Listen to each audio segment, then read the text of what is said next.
What's up everyone, how are you all? Today we are back with another BL Zing Naruto story. What if Naruto's bloodline made him irresistible? To every female ninja in Konoha. If you enjoy, then please like, share and do comments. And also check the description to original creator of this beautiful creation. It was a cold and stormy day in Wave. Clouds had blotted out the sun and mist enveloped the land, but none more so than at the bridge. The bridge that was to give hope to the long oppressed people. The bridge that was currently the site of an intense battle, the likes of which Tazuna hoped never to see again. What made the battle infinitely more disturbing was not the fact that he could die any second. It was the fact that 12-year-old children were being used as soldiers. One stood in front of him. She had long bubblegum pink hair and fair skin. She wore a short kipao dress that ended at her waist, under that were tight green shorts. She stood next to him shaking in fear and quoting things from the shinobi rulebook. There were two others children defending him as well. One had raven black hair and pale skin. He wore a short-sleeved blue, almost black, shirt with a fan on its back and white shorts. That child was currently battling yet another child who could have only been a little bit older than him. Ice sheets as tall as the man sent to kill him had sprung up around both young men as they battled it out. Throughout the battle he could hear gasps of pain from the raven-haired youth. As Tazuna watched the dome in morbid fascination, he noticed an orange blur move towards the dome. This blur could have only been one person, the third child hired to defend him. He was dressed quite differently than the other two, wearing a bright orange jumpsuit with a red swirl in the middle of his back. He had tanned skin and sun-kissed hair. His eyes were the clearest blue he had ever seen. So clear that they made the sky seem dull in comparison. Yet that is not what attracted him to the child soldier. It was the pain hidden in those eyes. That child had known suffering that seemed to be on par or surpassing the pain Gado had inflicted upon Wave. Yet still he smiled and fought. Truly he was the ideal for a hero. Naruto landed on the bridge as Tazuna gazed at the dome, taking a quick second to survey the situation through squinted eyes. Noting the battle between his sensei and Momichi Zabuza, a fight where he would be more a hindrance than an ally, his attention was quickly drawn to the dome of ice that seemed to have come from nowhere. Sensing that someone was in immediate danger, he charged forward. At first his back protested, something it had been doing all week. He had no idea what it was that caused him pain, yet he had not mentioned it. Mostly for the fact that he had felt worse pain. The villagers had seemed to try to make that so. The other reason was he was afraid that he would have been thrown into bed and told that his part in the mission was done. This was something his pride could not allow. So he had ignored it and the irritation in his eyes. He arrived in the dome just as the masked Oinin was about to deliver a punch within fist-clenching 3 senbon between fingers. The punch seemed to be aimed at Sasuke's eyes, something that would have destroyed him as a ninja. Moving as quickly as his protesting back would allow, Naruto deflected the punch and countered with one of his own to the hunter's midsection. Sasuke got off lucky, considering instead of losing one, or both of his eyes, all he wound up with was a pierced right ear. One of the senbon had pierced the upper cartilage of his ear as the other two missed him completely. Sasuke grit his teeth as the Oinin let go of the 3 needles and was sent backwards by the force of the punch, leaving the 1 needle as his first earring. "Teme, what the hell you doing on your knees?" Naruto asked cockily. "Baka, what are you doing in here? If you had stayed outside the dome we might have had a chance." Sasuke growled as he instinctively going along with the verbal dance that had become habitual around Naruto. He was truly actually very glad for what the blonde had just done, since had he not, Sasuke might have very well lost his eyes, and without them he would never be able to kill his brother. "Yeah, then we'd be calling you Sharigan right now, wouldn't we?" Naruto quipped, bringing a small smile to Sasuke's face despite the situation. "So you are the third member of this team?" a cold, yet slightly familiar voice asked. Turning, both youths saw the Oinin in a mirror. They could only guess that he was looking at them in contempt, and as they could not see his eyes. What they did not know was that his face was grimaced in pain. The punch Naruto had given him had felt similar to that of a Raiden jutsu. Yet he knew this to be impossible. As Haku gazed at the two of them, he grew increasingly aware that the blonde was in some sort of discomfort, based of his constant squinting and the posturing of his shoulders. Must have overtrained, Haku mused before moving into the attacks. And so it went. Haku flew from mirror to mirror, throwing senbon needles at them with reckless abandon, covering the two of them as if they were pin cushions. Naruto and Sasuke, however, were nowhere near idle while this was going on. The two did their best to dodge the needles. Sometimes they would attempt a counterattack, yet for the most part they were on the move, constantly dodging the needles. Yet no matter how many times they were hit, they never went down. Both showed exemplary skill in the regards of pure stubbornness. Haku realized that if they were to continue at the pace they were, he would run out of chakra long before they would. Quickly coming to the conclusion that he had to end the fight as soon as he could, he threw a small concentrated hail of senbon between the two of them. The barrage had the desired effect of driving the two apart. Moving to another mirror, Haku threw yet another set of needles at Naruto. Naruto, having stumbled and felt the pain in his back worse than ever, was ill-prepared to move away from the incoming hail of senbon. Closing his eyes and throwing his arms in front of his face, Naruto prepared to feel the pain that the needles promised. Yet it never came. Glancing out from behind his eyes, he saw in front of him Sasuke. The dark-haired youth gave him a weak smile before collapsing to the ground. "Sasuke!" Naruto cried out as he fell to the ground. "Sasuke, get up and keep fighting. We're supposed to get out of this together. Dobi, listen, I always hated you. Don't die, live, dream." Sasuke rambled as the light left his onyx eyes. "Is this your first time losing a comrade?" the masked nin questioned from the mirror. Losing someone is never easy, especially the first time. Yet it is necessary so that we may harden our hearts and become the tools of our village. The cold voice spoke. As the voice spoke, Naruto felt energy pour through his body. Slowly he began to rise. "What was that?" the Oinin asked. Wind began to blow from nowhere and electricity began to spark around him. Said. The wind blew the mist from the bridge as it started to circle the rising genin, the electricity growing more violent. "Shut up." A small tornado began to form at his feet and spin violently and rapidly. The electricity arced and danced in the torrent of wind. Everything in the dome was thrown around that wasn't in the eye of the twister. Sasuke's limp form was thrown clear from the dome, landing in a heap at Sakura's feet. Needles were sent flying in all directions, charged with the power of lightning. Haku watched in his mirror, fear gripping his heart. This was something he had seen once before. It had been different, but the core of it was still the same. The forces of nature would surround the youth in a protective cocoon, and when it was gone they would be changed. It was the signs of what was once the most prominent bloodline in all of Kurogakure no Sato, the Aramento Raikon of the Uzumaki. Zabuza had been in the middle of his fight with Kakashi when he felt it, while Haku had only ever seen one awakening, as they were called. He had seen 5. He had grown familiar with the sensation of the elements themselves going haywire in response to an Uzumaki awakening their Kekkei Genkai. From what he could tell now, one of the brats had been an Uzumaki, probably the loud blonde. Cursing that he had yet again underestimated the Konoha nin, he jumped away from Kakashi. Of course it would be just their style to kidnap an Uzumaki. Their village is so bloodline crazy. I wonder how many bloodlines are actually from their village. But that blonde seemed awfully damn loyal to Konoha if he wanted to be Hokage, he thought with venom. Looking at the dome, he saw the wind and lightning mixing around one central point.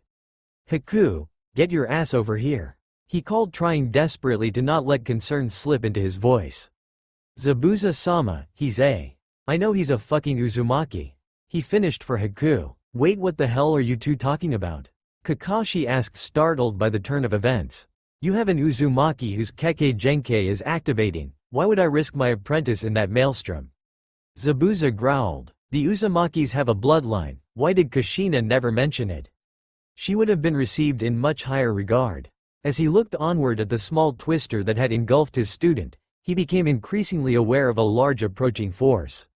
As he and Zabuza turned to meet the force, there was a tremendous gust of wind that seemed to blow in all directions as one. It was then followed by a particularly loud boom of thunder as rain began to fall. Glancing back at where Naruto once was, all he could see were the scraps of the shirt and jacket that Naruto once wore. Turning back, he caught the tail end of how Gado planned to kill them all while they were tired from their fight with one another. He even saw how he planned to do it. A force of over 100 Ronin would certainly be a challenge to any, especially 2 tired Jonin. "So how do we do this?" Kakashi asked tiredly, glancing at the pair of Nukanin. only to gape in shock as Zabuza sealed his massive sword into a scroll. "What the hell are you doing?" he asked in confusion. Getting rid of a potentially lethal lightning rod was all the answer H got out of the man. "Ah, so the baby demon's afraid. I knew you were just a worthless coward. Demon of the mist my ass." Gado sneered, thinking that Zabuza putting the sword away was a sign of surrender, rather than clever self-preservation. "Gado, I'd be less worried about me if I was you," Zabuza said boredly with a hint of malicious glee in his voice. "Oh, and who should I be worried about, that bastard of a kid always following you around, or that freak in the mask? No, wait, I should be afraid of the corpse and the bubblegum bitch." Gado laughed. "After my men are done killing you and destroying the bridge, they have free roam to ransack the town and take anything to their heart's content. That'll show the miserable urchins here how pointless it is to try and fight me. Who knows, maybe I'll get some good whores out of this." Gado finished. All the while Gado had been talking, Zabuza had his eyes to the sky looking at something. Kakashi had no idea what the man was thinking, taking his eyes from the threat in front of him, yet oddly as Gado's speech went on he seemed to get happier and happier. "Yeah, that ought to be enough," Zabuza said while looking up, curiosity finally getting the best of Kakashi. He too gazed at the sky as lightning flashed, only for his eyes to widen in utter shock at what he saw. There, diving from the sky, was a shirtless Naruto. A pair of wings blacker than onyx sprouted from his back, spread outward to control his dive. The blue of his eyes had consumed everything else, not whites, no pupils, just the blue, yet it was a darker blue than ever before. His eyes were darker than that of the ocean depths. What's more, he could have sworn that he saw arcs of electricity coming from his eyes. His right arm was held back in a shape that could have only been a kuni was held in it. Yet what was scarier still was the bolt of lightning following him in his wake. "He is who you should worry about," Zabuza said evilly as Naruto plummeted from the sky. Many had now finally seen his descending form. Those who had been through Kiri when the Uzumaki still thrived knew the immediate danger they were in and had thrown themselves off the bridge. Others still just gazed on in shock as the boy descended upon them, Gado being one of them. He looked as if he was trying to figure out exactly what he was seeing. The look was still on his face as the kuni descended and rent his head from his shoulder, the bolt of lightning hitting the bridge soon after. The bolt decimated the remaining men on the bridge who had not jumped to escape the incoming death. As the arcs of electricity danced around the bodies of the bridge, Naruto began to shakily rise to his feet when the sound of clapping caught his attention. "Marvelous kid, true Uzumaki style. You're a regular KuroTenshi, Naruto." Zabuza cheered as he remembered the genin's name. "Dark Angel, catchy." Naruto smiled before collapsing into unconsciousness. It was a day later in a seedy shop on the border of Mizu no Kuni that both bought and sold information. These were the places one went when they wanted the latest news on Nukenin, or when they had a particularly juicy scoop on an up-and-coming ninja or samurai. It was in this shop that a tired and weary Ronin entered. "Hey Oyagi," he cried out to the elder man behind the counter. "The hell do you want, punk? Big info," he gasped out as he tried to regain his breath. Those two words had gained the full attention of the man behind the counter. "Well, spit it out, lad. If it's as big as you say, you just might get a bit of money," the elder threatened. "Well, get a load of this. I think I just saw the last Uzumaki," the young man finally managed to say. "Impossible. Kiri wiped them all out during the Bloodline purge. They were the first to go along with the Kagaya," the elder stated in shock. "Well, apparently they missed at least one. This kid had the classic signs of an Uzumaki." "Oh, what were his affinities?" the older man questioned in glee. "I think wind and lightning. He also must have had a hard life. His wings and eyes were pretty dark," the Ronin answered. "Fascinating. What was his name?" "Uzumaki Naruto, and what's more, Zabuza the demon of the bloody mist declared him the KuroTenshi." "Fascinating. Tell me more about him. I need features if I'm to put him in the bingo book," the elder man demanded. "I'll do you one better. I took this picture after he killed over 80 men by directing a lightning bolt at us," the Ronin said as he pulled out a picture of Naruto shirtless standing weakly on the bridge. Later that day, after the Ronin left with a fairly large sum of money in his pocket, a messenger bird was sent to Kiri with details about the KuroTenshi, and recommendations that he be added to the bingo book as a C-class shinobi. It had been a full day since Gado's fall at the bridge, to the glee of everyone, especially Sakura. Sasuke had survived the needles, and he had woken shortly after the lightning struck the bridge. Zabuza had laughed when he got up saying something about how Haku detested needless death. What had surprised the Konoha nin more was when he apologized to Tazuna. It would have been heartwarming had he not mentioned the only reason he was apologizing was that there was no money in killing him anymore. Currently though the nin of Konoha sat in Tazuna's dining room around the kotatsu, to the opposite side were the pair of Kiri Nukanen. Tazuna was at the entrance looking from one side to the other hoping that something didn't go wrong. His hopes seemed to go south as soon as Zabuza opened his mouth. So how did you idiots at Konoha manage to kidnap a Uzumaki? That statement alone seemed to set the Konoha nin off. You think we would stoop so low as to kidnap? Kakashi asked, his voice dangerously cold. Yes I do, the Uzumaki's Kekkei Genkei was very powerful. The world knows Konoha is bloodline crazy. It wouldn't surprise anyone if they found out that you kidnapped others and forced them into your village to form several of the clans you have. Zabuza stated coldly. You're wrong, Konoha would never do that. Sakura tried to say in a brave voice, yet all she could manage was a weak-sounding one. Oh, I'm wrong, am I? Well, I could very well be, but ask yourself this. Would Kumo hesitate to kidnap a main branch Hyuga? Would Iwa pass up the chance to kidnap the last Uchiha? Would Suna say no to a Senju being thrown into their village? All the other villages out there would love nothing more than to bolster their forces with bloodline shinobi. So why would Konoha be any different? Zabuza rebutted coldly. He was quite shocked when the reply came not from one of the ones in front of him, but from the doorway instead. Because, the Hokage would never agree to it. Ji-san would be disgusted if anyone tried to do that. Naruto stated from the doorway, shocking everyone present with the fact that he was upright. He stood in just his shredded pants. No shirt could have been put on to fit over the wains, which were currently curled up against his back, yet still they could be plainly seen to all who looked. His monochromatic eyes gazed coldly at Zabuza. So you have that much faith in your leader him, how could you when you've had such a hard life? Zabuza asked. And how would you know what my life was like, Teme? Naruto growled, lightning arcing around his eyes. Your wings and eyes. The bloodline you find yourself in possession of is both a manifestation of your elemental affinity as well as your soul. The darker the color, the harder the life. For your wings to be darker than this brat's eyes, your life must have been shit. Zabuza stated calmly as he pointed at Sasuke, indicating what he meant. So that coloration is not natural? Kakashi asked in shock. Not at all, the Uzumaki with wings I saw usually had gray to white wings. So tell me punk, why so much faith in the Teme you call grandfather if he couldn't even keep your life from being hell? He's no Teme. He's the one of the few people who actually treated me like a human. Naruto growled. Naruto, what do you mean by that? Sakura asked confused. That people have a habit of being cruel to Naruto. They blame him for something he had no say in, because of that he's had a very hard life. Kakashi answered before him. So what happened, his mother kill a bunch of people when you kidnapped her? Kakashi asked bemused. Would you shut up? Kushina came to us of her own will. Kakashi finally snapped, only realizing what he'd said after he said it. The reaction from Naruto was much to be expected for his slip. You knew my mother? He glared angrily. Well, you see, he began only to be cut off when killer intent flooded the room and a blade was leveled into his face. The blade was different than the huge Kabikari Hocho, which Zabuza usually wielded. This blade was an elegantly grafted katana made with what looked like red steel. The guard was 4 sets of crimson angle wings, and the handle had what looked like a serpent's tail wrapped around it. The blade itself looked old and out of use, yet it had the look of being well used before it fell into disuse. Why Zabuza would pull this old blade out at the name of Naruto's mother confused him.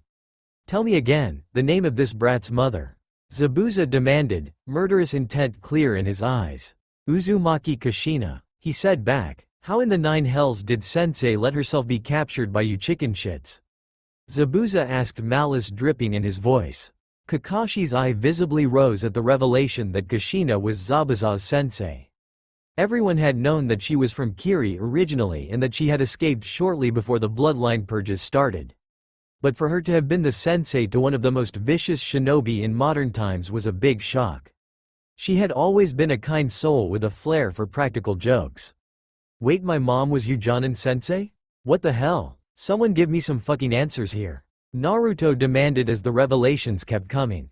He may not have been the brightest tool in the shed, but he knew that if his sensei knew who his mother was, then he knew who his father was, and that would mean that the G-san knew as well, which meant that he'd been lied to for years. Your mom was the only sensei who took me as a student after the incident at the academy. She wasn't like everyone else. Most other sensei praised me for my viciousness, even if they were afraid of me, not her though. The first thing she did when I was declared her apprentice was beat the all-living shit out of me for what I'd done. She was from the generation right before the blood tournaments began and had a higher appreciation for teamwork. She pointed to the 7 swordsmen of the mist as an example. While one alone was effective and deadly, all 7 of them together could overthrow the village. Hell, it was because of her that I was inspired to incite the rebellion. Zabuza laughed. If she was such a great kunoichi, why did she leave Kiri? Sasuke asked, curious of this woman that the story told about. Because she was an Uzumaki, a holder of the Aramento Raikon. When the purges started, they and the Kagaya were the first targeted. She left before anyone could get to her. He answered. As Zabuza explained his past with Naruto's mother, he had slowly but surely lowered the crimson blade from Kakashi's throat, so now it was by his side instead. Kakashi, seeing this, realized that this would be the best time to explain how he knew Naruto's wayward mother. Now that I don't have a sword pointed at me, I think you should know that Kushina came to us on her own free will. We had no idea she was a holder of a bloodline. We thought that it was coincidence that she had that name, seeing as she showed no signs of having the bloodline traits. You would swear to that? Zabuza asked in a glare. Yes, I swear on my eye that she came to us willingly. Kakashi said in a cool, even voice. That is a good enough oath for me, just know I'll hold you to it. Zabuza said with a nod. So Kakashi, how did you know Naruto's mother, and how could Konoha not realize she had a bloodline if it made her look anything like Naruto? Sakura asked, her curiosity finally winning out over her fear of the demon of the mist. Yeah, I'd like to know that too. And why you and Jii-san never told me about her? Naruto added with a glare. 1. I knew her because I was friends with Naruto's father when they met, and before you ask Naruto. No, I can't tell you who he was. He had too many enemies that would try to kill you. Since he died in the Kyuubi attack, they would use you for vicarious vengeance if it got out that you were his son. As for your second question, Sakura, she didn't have any traits. Her eyes were an uncommon yet still normal violet. She had no wings either. She looked like a normal woman. Kakashi answered. Zabuza snorted at the description. 1. Her eyes were normal because she wasn't a lightning type. 2. She had no extraordinary features because of this. He said as he held up the sword. What's that sword had to do with my Ka-san? Naruto asked curiously. The Uzumaki were an odd sort with their own traditions. One of them was their Kokoroken's heart sword. When an Uzumaki's bloodline activated, they would gather immediate family to forge their blades. These blades were forged special from a chakra steel reservoir that the Uzumaki were just lucky enough to build their home over. The blade was made even more special by the way they tempered it. Each family member would donate a pint of blood with the person the blade was forged for donating to. The blade was then tempered in that blood, giving it the red hue. This special process made the sword stand for the individual Uzumaki it was crafted for. It was their heart and pride as an Uzumaki. If they gave up the sword, it was like giving up their family. If one were to do that, they would have to give up their Kekkei Genkei. She gave her sword to me before she left, knowing that if she kept it, and by extension her features, the Oinin would track her to the gates of hell. After giving me the sword, it was demanded that she lose her wings and tail. Zabuza answered. Wait, tail? Sasuke asked in confusion. Yes, a tail. It came from her water affinity. Let me back up a bit. Most Uzumaki are dual-natured because of the constant influx of different chakra types into their family. Even people from elemental bloodline families mixed with them. But the result was most Uzumaki had 2 out of 5 common features. Wings for wind, the same kind of eyes as the Gaki for lightning, a finned tail for water, flames at the tips of their finger and toes instead of calcium for fire, and scaled skin for earth. Kushina was a wind-water type. Now each trait offered different benefits. Wings are kind of obvious. For the flaming nails, an Uzumaki could channel their chakra to their hands and the fire would expand to cover their hands. If they punched you like that, it was similar to being hit by a low-powered explosive note. Now for the tail, it better let them swim and infiltrate places by water. The scales of an earth alignment allowed for tougher skin, making them harder to kill. Finally, those with lightning affinities were able to sense electric currents. Not only that, but their own natural electrical field was more active. Understand? Zabuza explained, earning a nod from all present. So she gave you her sword and had her tail and wings removed, forcibly and by point of a sword, I expect? Kakashi asked, going back to the original topic. This earned a nod from the Nukanen. That's right, after that I have no idea where she went. But if this brat here is her kid, that would mean she wandered into Konoha and something or someone caught her interest. Zabuza said in almost a questioning manner. She said that she smelled ramen. Kakashi replied, causing Zabuza to laugh out loud. Ramen, I should have known. The Uzumaki could eat their weight in ramen and never gain a pound. I take it this Gaki inherited that as well? Zabuza laughed out. He eats the noodles for every meal. Sakura said in disgust. Hey, don't disrespect the ramen. It's the food of Kami. Naruto spat back, causing Zabuza to roar with laughter. It was quite disturbing really to watch a man they all knew could kill them without hesitation, and quite easily at that. Laugh as if he was a child being tickled. Defiantly, her kid, he finally gasped. Hours later found Naruto sitting on the roof deep in thought. He was trying to think of anything else than what had happened on the bridge. Yet try as he might to force the train of thought to all that he had learned about his mother, his mind kept returning to the same place. He had killed a man, albeit a very evil little troll of a man, yet that did nothing to ease the guilt he felt in his soul. This guilt was made even worse when he remembered the lightning that had followed him and killed a significant portion of the bandits. Zabuza found him sitting there deep in thought. It took him a moment to truly recognize the blonde. The loud short little kid in a bright orange jumpsuit still burned in his head made it difficult to realize that the boy wearing a tight crimson shirt with no back and black pants was the same person. This young man in front of him was depressed and sinking deeper into it. Haku had been the same way after his first kill. Hey kid, Zabuza called out, feeling slightly awkward. While he was good at reading emotions of others, handling them was a different matter altogether. Oh hey Aniki, what do you want? Naruto asked, causing the skin where Zabuza's eyebrows should have been to rise. Aniki? Well, you were pretty close to Ka-san, so that sort of makes you like a big brother, I guess. Naruto answered with a smile. You Uzumaki were always weird when it came to naming things. Zabuza muttered. Look kid, I can guess what you're thinking about.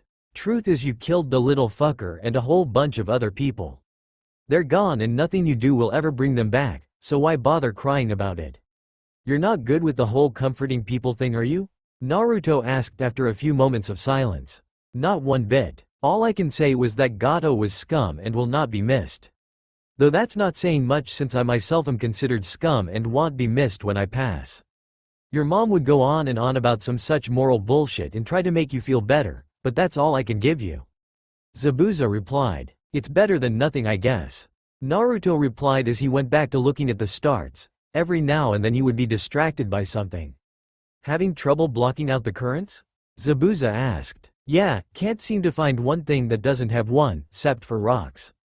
Naruto smiled back. Your uncle used to complain to no end about the currents. Zabuza smiled, recalling the man. You knew more people than just my mom? Naruto asked, his eyes widening. I knew many Uzumaki, but your mom's immediate family I knew closest. Kushina took me under her wing and trained me the best she could. She did her damn best to save me from my own inner darkness. Uzumaki were crazy like that. Zabuza said as he sat down. What do you mean by that? Naruto asked, confused. Your family had the annoying habit of always trying to find a person's inner light and lead them back onto the path. Hell, it was one of the reasons they didn't immediately incite a war when the blood sport exams started. They thought they could change the Mizukage. Zabuza explained. Wow, were they any good at it? Naruto asked with a smile. Look at me and ask that question again. Zabuza growled. Naruto looked at the man. He looked as much as he could, trying to see something. He knew that his mother had seen something worth saving in this man, this supposed demon. What was it she had seen in such a man, he wondered. Quickly he began to go over all he knew about the man. He wanted to overthrow the current cage of Kiri. Bad in most cases, but considering that he was a man who initiated the bloodline purges and forced academy students to kill one another, it wasn't that much of an evil. He wanted to kill them up until recently, but he had stopped because the money disappeared. Yet the clincher was that he had taken in Haku, someone just like him, a refuse of society. Someone unwanted and unloved. Even if the demon of a man denied it, he cared for Haku. Yeah, guess they were, after all you're nothing but a big softy Aniki.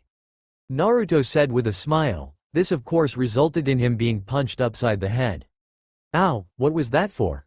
God damn Uzumaki and their stubborn habits. Zabuza said as he began to walk off, leaving Naruto alone sitting on the roof. Naruto was confused about what had just happened. He reviewed it all and saw no real reason why he should have been harmed. But then again he never was the sharpest. It was a miracle it had taken so little time to come to his conclusion about Zabuza. As he continued contemplating what happened he never noticed Zabuza pausing, as he was about to leave the roof. Hey Gaki, Zabuza called as he turned around for one last thing. What do you want now? Naruto asked. Catch. The demon of the mist answered as he tossed the red blade that had belonged to Kushina towards Naruto. The blade traveled at a moderate pace towards Naruto. Fast enough to make catching it properly difficult, but not fast enough to make it impossible. It was a test mostly by Zabuza to see if he truly could wield Kushina's blade. Naruto caught the sheathed blade deftly right before the guard before twirling it upwards and holding the blade like it was meant to be. For reasons he could not explain the sword felt right in his hands, as if it were his. Take care of that kid. It's one of the last things in this world of Kushina-sensei's. But seeing as you're probably the last Uzumaki in the world, and her kid to boot, I think that blade would be best wielded in your hands. Zabuza said as he saw the young man grip the sword properly. If the kid could get some actual training in he could probably learn how to use that blade with deadly precision. Arigato Aniki. Naruto yelled happily while he contemplated how he could learn to use the thing. Just don't make me regret handing it to you. Zabuza said as he walked into the house. He however had no idea how giving the brat a shiny new toy like a sword could go horribly wrong. Which, considering that Naruto's personality was almost a carbon copy of every Uzumaki he'd ever met, was fairly stupid of him. The next morning as the Konoha nin were preparing to head to the bridge to help repair the damage their fight had wrought on it, Kakashi noticed the absence of a certain blue-eyed blonde. He glanced in the room he had been sharing with the other genin. He was startled to see no signs of the blonde being in that night. Has anyone seen Naruto this morning? Kakashi asked, dreading the answer. No, I don't think I saw him go to bed last night. Sakura answered as she thought back to last night. The Dobi never came in last night. Sasuke stated calmly. Well, that's not good, he could be anywhere by now with that bloodline of his. Keep your eyes on the sky. Kakashi ordered. What's all the ruckus about? The voice of Zabuza asked from the doorway. Naruto has disappeared. Kakashi answered quickly, hoping that maybe this man could offer his unique skills in handling Uzumaki to hunt down the young ball of energy that made a hummingbird on crack look calm. Well, that's not a good sign. You should keep better track of you runts. The other man said condescendingly. Look, I don't have time for this. Have you seen him or not? Kakashi growled. Last time I saw him was sometime last night when I gave him sensei's sword. Zabuza answered. You gave him a sword? Kakashi asked suddenly. Yes, why? It is his by right. Zabuza rebutted. That may be true, but you gave him a sword. You gave a learn-it-yourself idiot like Naruto a sharp implement of death. Kakashi said back, worry creeping into his voice. So, it's not like he's going to stab himself or cut his own head off. Zabuza said. Did you at all remember that he knows the Kage Bunshin Jutsu? Kakashi asked desperately. The news suddenly hit Zabuza like a ton of bricks. His thought process shut everything down except how an idiot with a sword and Kage Bunshins could kill himself. It went from bad to worse when he remembered the kind of ridiculous training Kushina used to put herself through. Honestly, who practiced sword katas upside down over a pit filled with rabid howler monkeys, the only known monkeys that actually fling excrement, while blindfolded with weights on their entire body? Any Uzumaki that you suggested the idea to, that's who. Well then maybe we should be talking less and searching more. He said as he took off into the forest to look for the idiotic blonde. Despite the combined efforts of both Kakashi's summons, the Kiri Nin's tracking skills, and the combined efforts of the entire village and the genin, not a single person could find hide nor feather of the missing genin. It was sunset when the search was called off and the two shinobi teams had retired to the home of Tazuna. Kakashi was stressed so much that his hair color started to make more sense to those present at the disappearance of the blonde. Sakura looked worried at her teammates' disappearance. Haku, Sasuke, and Zabuza were doing their best to show no emotion about the disappearance. How the hell is it this hard to find a loud-mouthed blonde with a 24-foot wingspan? Sakura finally snapped. Well, Naruto has always been good at not being found when he didn't want to be. He was once even his own D-rank mission to find him. Kakashi answered in an attempt to be calm. Wow, he had his own capture mission. Wish we could do that instead of try for Tora. It'd probably be 10 times easier. Sakura said while imagining herself easily capturing the young blonde and Sasuke praising her for her skill. Actually, after he entered the academy and started to learn how to make traps, the mission was eventually upgraded to low B rank. Kakashi said, crushing the fantasy in an instant. Catching the Dobi was a B rank mission, that seems highly unlikely. Sasuke said impassively. You say that even though you have searched for him for an entire day and haven't even found a clue about the whereabouts of a loud blonde midget. Zabuza said with a sigh. Well, what do you suggest I do to try and find him then? Sasuke asked, annoyed. You could try praying, Zabuza said sarcastically. He was however completely floored when the pink-haired one actually got up to do just that. Oh merciful Kami, please return the baka in relative safety so that Sasuke-kun can be at peace. If that hadn't floored him, then the loud human squawk and splash that was heard outside would have. Quickly they rushed to the door and looked into the pond next to the house. There was a battered, scraped, shredded, and tired Naruto climbing out of the water. The sword was in his hand as he rose from the water.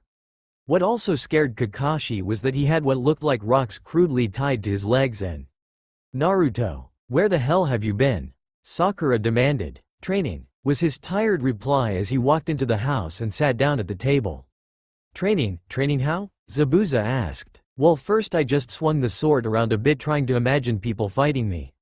But then I remembered that I get actual people to fight me at my skill level with the Kage Bunshin. At first I only fought one at a time, but that to be too little since they always dispelled real quickly. After fighting 5 at once got to be too little. I remembered this really strange guy the first saw back at Konoha running through the streets carrying rocks. So I tied some rocks to my chest and legs and started fighting the clones again. After a while the clones I was fighting started to dive bomb me, so I started to fight them in the air. Naruto explained in between bites of food. How long ago was it that you started? Kakashi asked. When Aniki gave me mom's sword. Which was last night, so you've been training since then.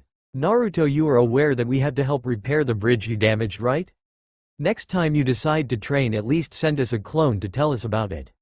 Kakashi said with a sigh. Okay, sorry Kakashi-sensei.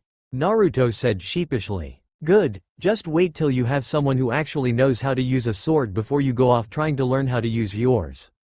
Kakashi replied, hoping that would keep him from running off again. Do you know how to use a sword, Kakashi-sensei? Naruto asked, hopefully destroying the small hope. Well, not very well, he said, trying still to deter Naruto. Well, how about you, Aniki? Ka-san taught you how to use your sword, so can you teach me? Naruto asked while looking hopefully at Zabuza. A strange thing to see with his eyes the way they were. Well, you see, Zabuza started hoping he could blow the kid off. It was not that he didn't like the boy, anyone who could cause as much destruction as he had earned his respect. He just didn't plan to get tied down to anyone when he still had his dream. His plans for dissuading the young blonde only grew further and further away, as the endless blue eyes seemed to grow wider and wider. I shall not fall for the puppy eyes. I shall not fall for the puppy eyes. I shall not, oh damn it. Fine kid, you win. I'll go see if I have any Kenjutsu scrolls. Hell, I might even teach you a few things myself. But it's only for this week. After that we part ways. Got it? Zabuza relented as he got up to look through his scrolls on Kenjutsu. Naruto nodded his head rapidly and happily at the answer. He'd finally get some real training in besides the tree climbing. Team exercises were all very well, but he'd be damned if he let Sasuke outdo him in anything. Naruto-kun, are you sure you wish to train under Zabuza-sama? Haku asked in shock. Yeah, why? It's not like I get much training in otherwise unless I attempt it myself. Naruto said with a smile. Oh, it's just that Zabuza doesn't know the word restraint very well. He might make things more difficult than they need to be. Especially if you are his sensei's child. Haku said with a shudder as he remembered his own training. How bad could it be? Naruto said with a smile. Kid, you're in luck, Zabuza said as he came back into the den. He had 4 scrolls with him as well as the Kabikari Hocho strapped to his back. I'd forgotten Sensei gave me these with her sword, he said with a smile that made most of them cringe. What are they? Naruto asked, curiosity clear in his eyes. Clan scrolls for wind and water style Tai and Kenjutsu, he said with a smile. But I'm not a water type, Naruto said dumbly as he stared at the scrolls. True, but you do plan on having kids, correct? Well, Naruto said with a blush. Good, cause they're yours now. Now it's time to learn. See you all in a week, Zabuza said as he grabbed Naruto and dragged him into the woods. Why do I feel as if I should have stopped that? Kakashi asked as he read his book. 1 week had passed before they returned. Zabuza looked the same except for a grin plastered on his face. Naruto still had on the crimson shirt with no back as well as the pair of black pants that Kakashi had shortened for him. Yet he had also added a pair of sleeves to the outfit. They were the kind that samurai wore under their armor. Just a pair of sleeves that attached themselves to him by strings in the back. They were black with orange tiger stripes. What disturbed Kakashi even more was the addition of face wraps hiding his lower face.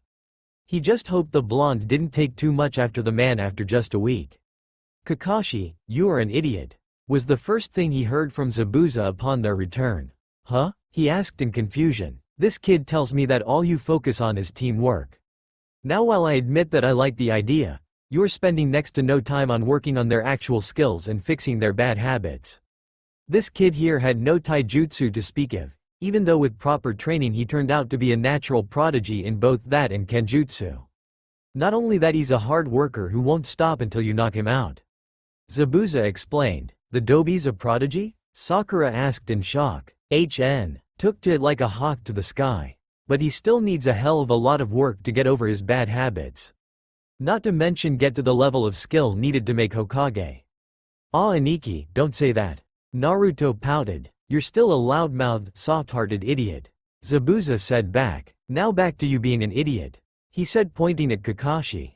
Not only do you have to fix his aforementioned problems, you have that kid, he said while turning to Sasuke, who while skilled is an egotistical emo with an Avenger complex. He said to Sasuke's chagrin. Hey, don't insult Sasuke like that, Sakura said angrily. And her, she's the worst among your 3. No skills outside of academy basics. To top it off, she's an over-obsessive fangirl. You Kakashi need to get off your ass and train them hard and not cater to their problems, Zabuza stated as if it was the most logical thing in the world. And how am I supposed to make them into a team? Kakashi glared angrily. Make them live together. It did wonders for my teamwork with the other swordsmen. Punish them when they get out of line, and train them into the ground, Zabuza said solemnly. There was silence as Kakashi thought it over. He could actually see what he was talking about. They needed to break certain habits and work as a team. Sure, they had worked and gotten stronger here. But it wasn't enough. I think I'll do that, Kakashi said with a smile. What? You can't be serious, sensei? Sakura asked in shock. Sakura, while it pains me to say this, he is right. You need training, and you also need to stop pretending. You saw what Naruto did last week. He killed 70 people. You will be expected to do the same. Sometimes it won't always be so cut and dry as their life or yours. Sometimes you take the lives in cold blood. That is our lives as shinobi, he said coldly. Zabuza, thank you for your services in looking after one of my students. I shall take what you've said to heart and begin training my students to the fullest of their potential so that future problems may be averted, Kakashi said seriously. No need to thank me. I only told you this so that the Gaki doesn't get killed. If he did, I'd hunt you down and kill you over the course of a week for failing my sensei's child, Zabuza said coldly. Understood. Team 7 move out, we're headed home. Yagura was furious. He had tried desperately to destroy the taint that were the bloodlines. They were unnatural abominations, demons worse than he was, yet somehow one had been able to escape.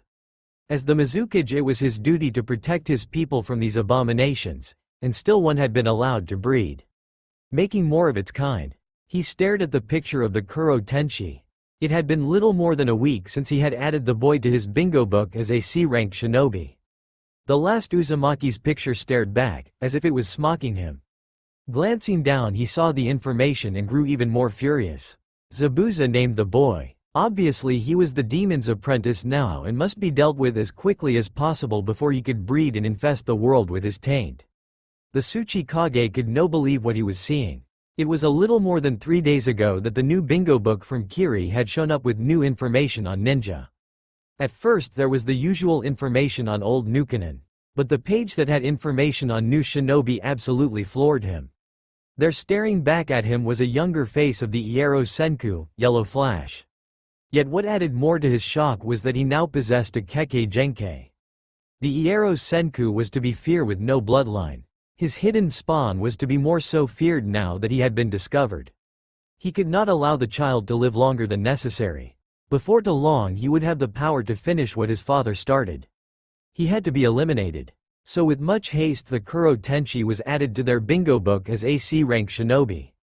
The Raikage stared in curiosity at the face in the bingo book. He recognized it instantly as the face of the Iero Senko. Yet he was able to see past that and more to the bloodline he possessed. Like many others from the older generations he had seen what an Uzumaki was capable of. Their heightened affinities were able to turn many battles against their foes. He also knew the secret of the coloration. For the boy to have wings darker than the Hachibi's ink he was surely mistreated as a child. This was something he knew he could exploit. For the child to be one of the last of his kind and mistreated as badly as he was, it would be a simple matter to convince him to defect. And what better time than to do so during the upcoming Chunin exams in Konoha? Even if he didn't participate they could try to coerce him into joining much easier than if they had to fight him. Send me Team 12. Orochimaru was shocked when he saw the old face of his rival for Hokage listed as AC rank shinobi. Of course after looking at the face he could notice the discrepancies in the picture. Whisker marks and Hyuga-like eyes were a dead giveaway that it wasn't truly him. As he read more and more about this shinobi however he grew more and more curious. The boy obviously was the Kyuubi brat that he had fought with Danzo over years ago. Yet according to records his family had no bloodline. Perhaps it is the fabled Aramento Raikon that Kimimaro talked of. It was supposedly one of the most powerful bloodlines in Kiri before the purges. If he had survived from the Kagaya clan, then perhaps one of the Uzumaki had truly survived and passed along their bloodline. In eager anticipation he went to present the picture to Kimimaro for confirmation. Sarutobi Hiruzen was having a good day. While he was a bit worried about Team 7 being overdue, he passed it off as Naruto wanting to see more of the outside world. Currently he was taking a break from the dreaded paperwork that all Kage had to deal with.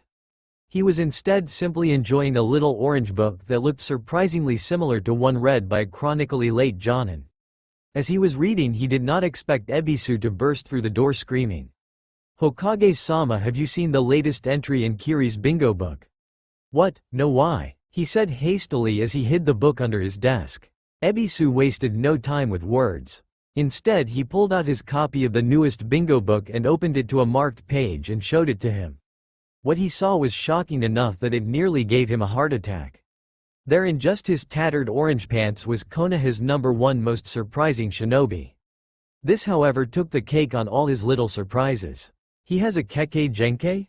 This is most unprecedented, Sarutobi said as he gazed at the information. Last wielder of the Aramento Raikon. This confirms it, Kushina really was from that clan. He silently thought as he looked at the photo. Do you think that the fox has something to do with this? Ebisu asked timidly. No, you and every other damned fool in this village has nothing to worry about. If I've told you once I've told you 1,000 times. The seal is foolproof unless he willingly draws from it. Sarutobi replied in anger. But, is it not obvious? His mother obviously possessed the bloodline and simply hid it from us. Perhaps she did not want to be used to recreate her clan here, but the point of the matter is Naruto now possesses one of the rarest Kekkei Genkei there is. Not only that but his face will be seen in every major village there is. Sarutobi said to himself more than Ebisu. The return trip from Nami to Konoha was much faster than the trip there. Since before the children had no grasp at the tree climbing and had to protect a civilian. Now however they were able to move at high speeds to return to the village. Yet for one the speed was still not enough. You guys are slow, Naruto said as he landed. He, instead of jumping from treetop to treetop, had been getting his wings used to long-distance travel. It was quickly apparent that he was much faster in the air than they were in the trees. "Well, Naruto, we don't have wings. So what do you expect?" Kakashi said as he read his book. "Well, isn't it possible for me to carry one of them and you carry the other? We'll get there faster and it'll be good weight training." Naruto smiled through his wraps. "Naruto, why do you want to train with weights?" Kakashi asked, his eyebrow rising. "Well, Aniki said that weight training makes you a more effective shinobi. You can hit harder and run faster. Plus they even offer protection while you wear them. If someone hits the arm with the weight in it, it hurts." Naruto explained enthusiastically. Kakashi nodded at the reasoning. He remembered that every time he blocked guys' kicks at the ankle that the weights added an extra oomph to the kick. "Naruto, as sound as your reasoning is, I don't think Sasuke and Sakura would take kindly to being carried," Kakashi said while Sakura nodded. "Yeah, you baka. Sasuke doesn't need anyone to carry him, he can get there all on his own," she said, praising her crush. "Yeah, but he's so slow," Naruto complained again. The trip consisted mostly of these kinds of interactions. Naruto would fly through the air heading for home. Notice he'd outpaced them, turn back and complain about them being slow. It was highly amusing to Kakashi since he remembered Kushina doing similar things. It was scary to see his sensei's face with Kushina's personality. After a day's worth of travel, they had finally arrived within view of the gates to Konoha. The three genins stared nostalgically at the gate. While they had only been gone for a month, it felt like a lifetime to them. So much had changed for them that they could not truly call themselves children anymore. Naruto felt the most changed of them all. Yet he also felt a fair deal of anger. Kakashi had known who his mother was. For years he had asked the Hokage if he knew who his parents were. Every time he had been told that he did not. Yet Kakashi knew. From what he could infer, his father was some sort ninja who had died during the Kyuubi attack. He knew that part of the job of the Hokage was to know who his forces were. What was worse was the old man took great pleasure in knowing who everyone was. He must have known who his father was, and thus who his mother was. Naruto broke away from the rest and made haste towards the open gates with renewed vigor as he contemplated this. He was, however, completely shocked when the two chunin on duty barred his path. "State your business in Konoha," one of the chunin said as he gazed harshly at Naruto, not even looking at his headband. Naruto looked back at him and blinked dumbly. "What are you talking about?" Naruto asked, confused at the actions. "All foreign shinobi are to have passports and proof of their business at the gates of any hidden village they are to enter," one of them said tensely, as if expecting an attack of some sort. "What are you two doing?" Kakashi asked in confusion. This shinobi was attempting to enter the village without papers. One of them answered in a relived sigh. "But he's one of our shinobi," Sakura said in confusion. "Well, I've never seen him before, and I think I'd remember someone with wings," one of the guards said. "But it's me, Naruto, how could you not recognize me?" Naruto whined. Both guards looked at him in shock. They too were shocked at his appearance. As with Zabuza, a loud little midget in a neon orange jumpsuit was the default image when one thought of Naruto. This young man before them was not in an orange jumpsuit, and besides the fact that he had a bloodline, he was also taller than Naruto. Unknown to the members of Team 7 who had been with him every day of the slow process of him growing, and thus did not notice the growth. Naruto had grown by at least an inch. Part of it was due to Zabuza ordering him to eat more than just ramen. The other was his increased regiment of training. "This is Naruto?" they said in union. "Do I look that different?" Naruto asked in confusion. Both men nodded in shock before looking at Kakashi. "Is it really him?" Kakashi only nodded in confirmation. "I think you should. Go see the Hokage, we know and plan on it," Naruto said as he marched past them and towards the tower. All along the way he ignored the curious glances towards him. His mind was focused on just one thing. The old man had 1 ton of explaining to do. He was so caught up with it that he almost forgot the members of his team following in his wake. The Hokage sat behind his desk completely unaware of Team 7's return. His mind was elsewhere instead. While it had not occurred yet, he knew that some member of the council would get wind of Naruto's Kekkei Genkei. When that happened, he would willingly take on a mountain of paperwork rather than hear the civilians whine about how the demon granted him his powers. Then there were the members of the council that would want to breed him, Danzo and his teammates being at the very front of those clamoring for it. He wished that Naruto never gained his Kekkei Genkai.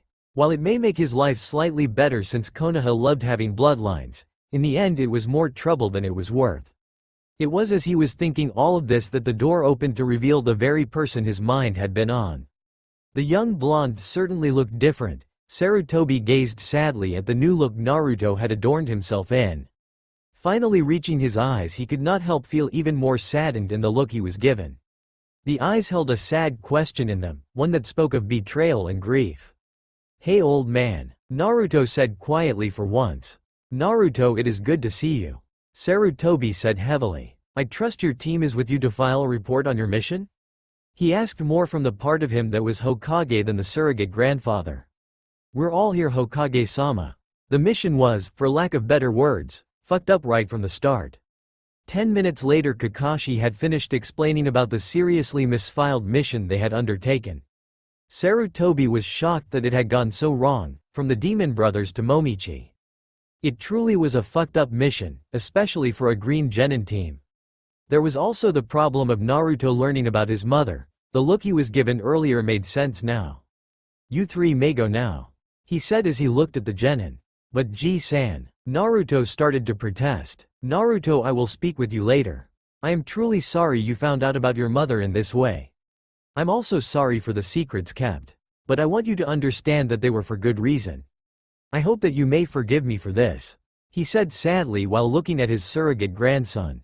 "We'll see, Hokage-sama, we'll see," Naruto answered sadly as he turned to exit the room, Sasuke and Sakura following him. It pained him to see Naruto leave like that, especially with the name he was called by. For Naruto to call him that meant that the revelation of the day had left a serious gap in the trust Naruto had once had for him. After the Genin had left, he turned towards Kakashi, expression serious. "Kakashi, while I congratulate you on the completion of this mission, I would like to ask why you continued it after the Demon Brothers showed their heads and you learned of Gado?" he asked the younger man in complete seriousness.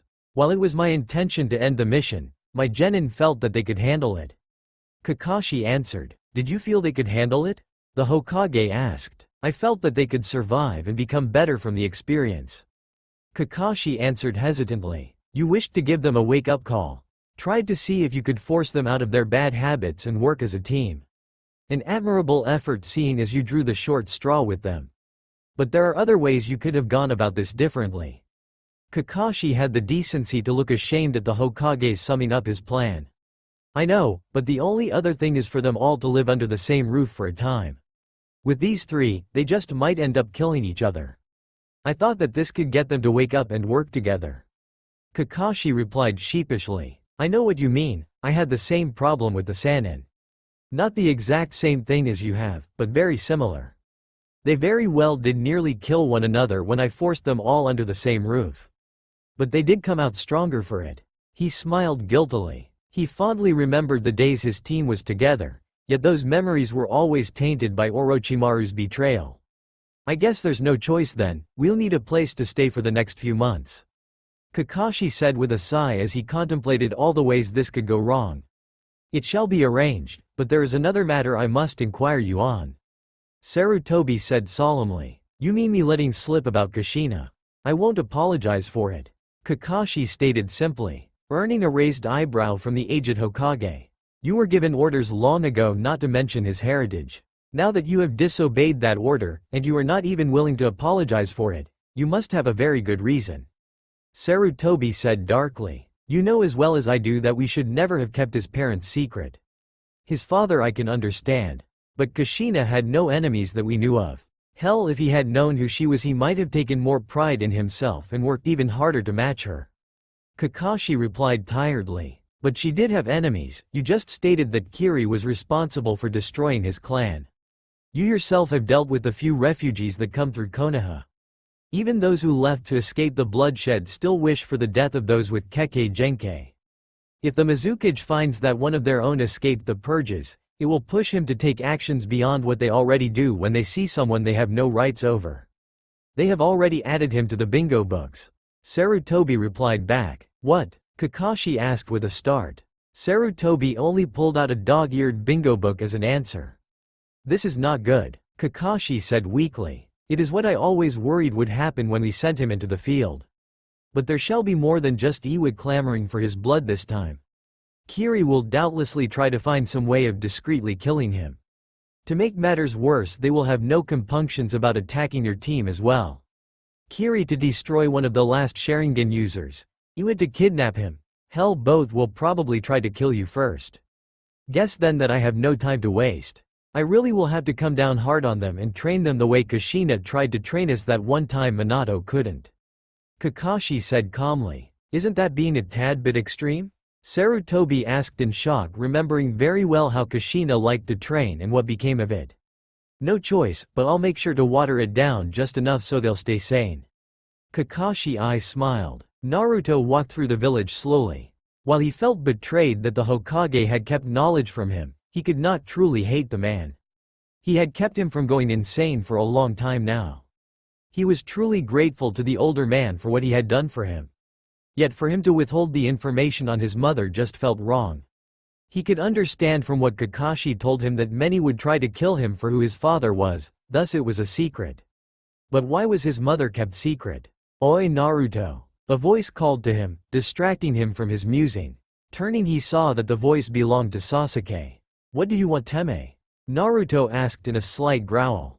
A match, was the simple cold response, yet coming from Sasuke it carried more emotion than most could read.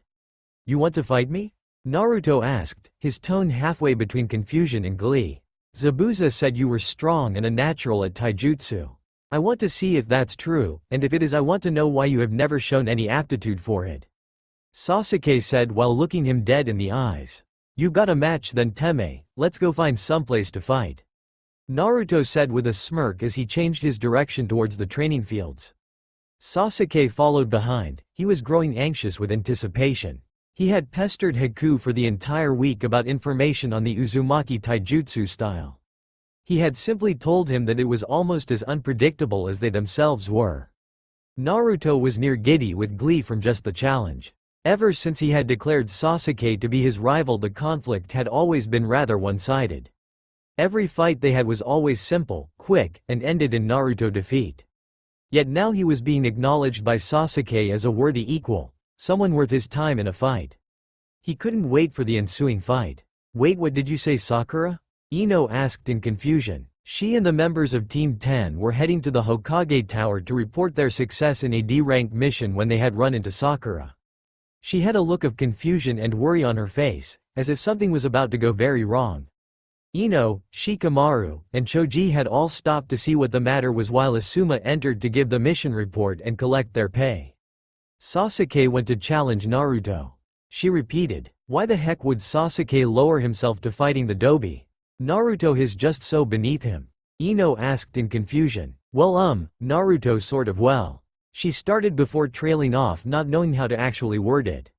Naruto sort of what? Ino asked in exasperation. Sakura spat out quickly in a long stream of utter nonsense to all but Ino, who was highly familiar with long streams of unintelligent gibberish. He's got a bloodline. How? When? Zabuza. Ino shouted out in shock, eyes wide in disbelief. Wait, what? Choji asked in confusion. Naruto apparently has a bloodline of sorts and a man named Zabuza is somehow involved. Shikamaru answered tiredly. Really, what kind of bloodline do you think he has? Choji asked through a mouthful of chips. Don't know, probably something troublesome.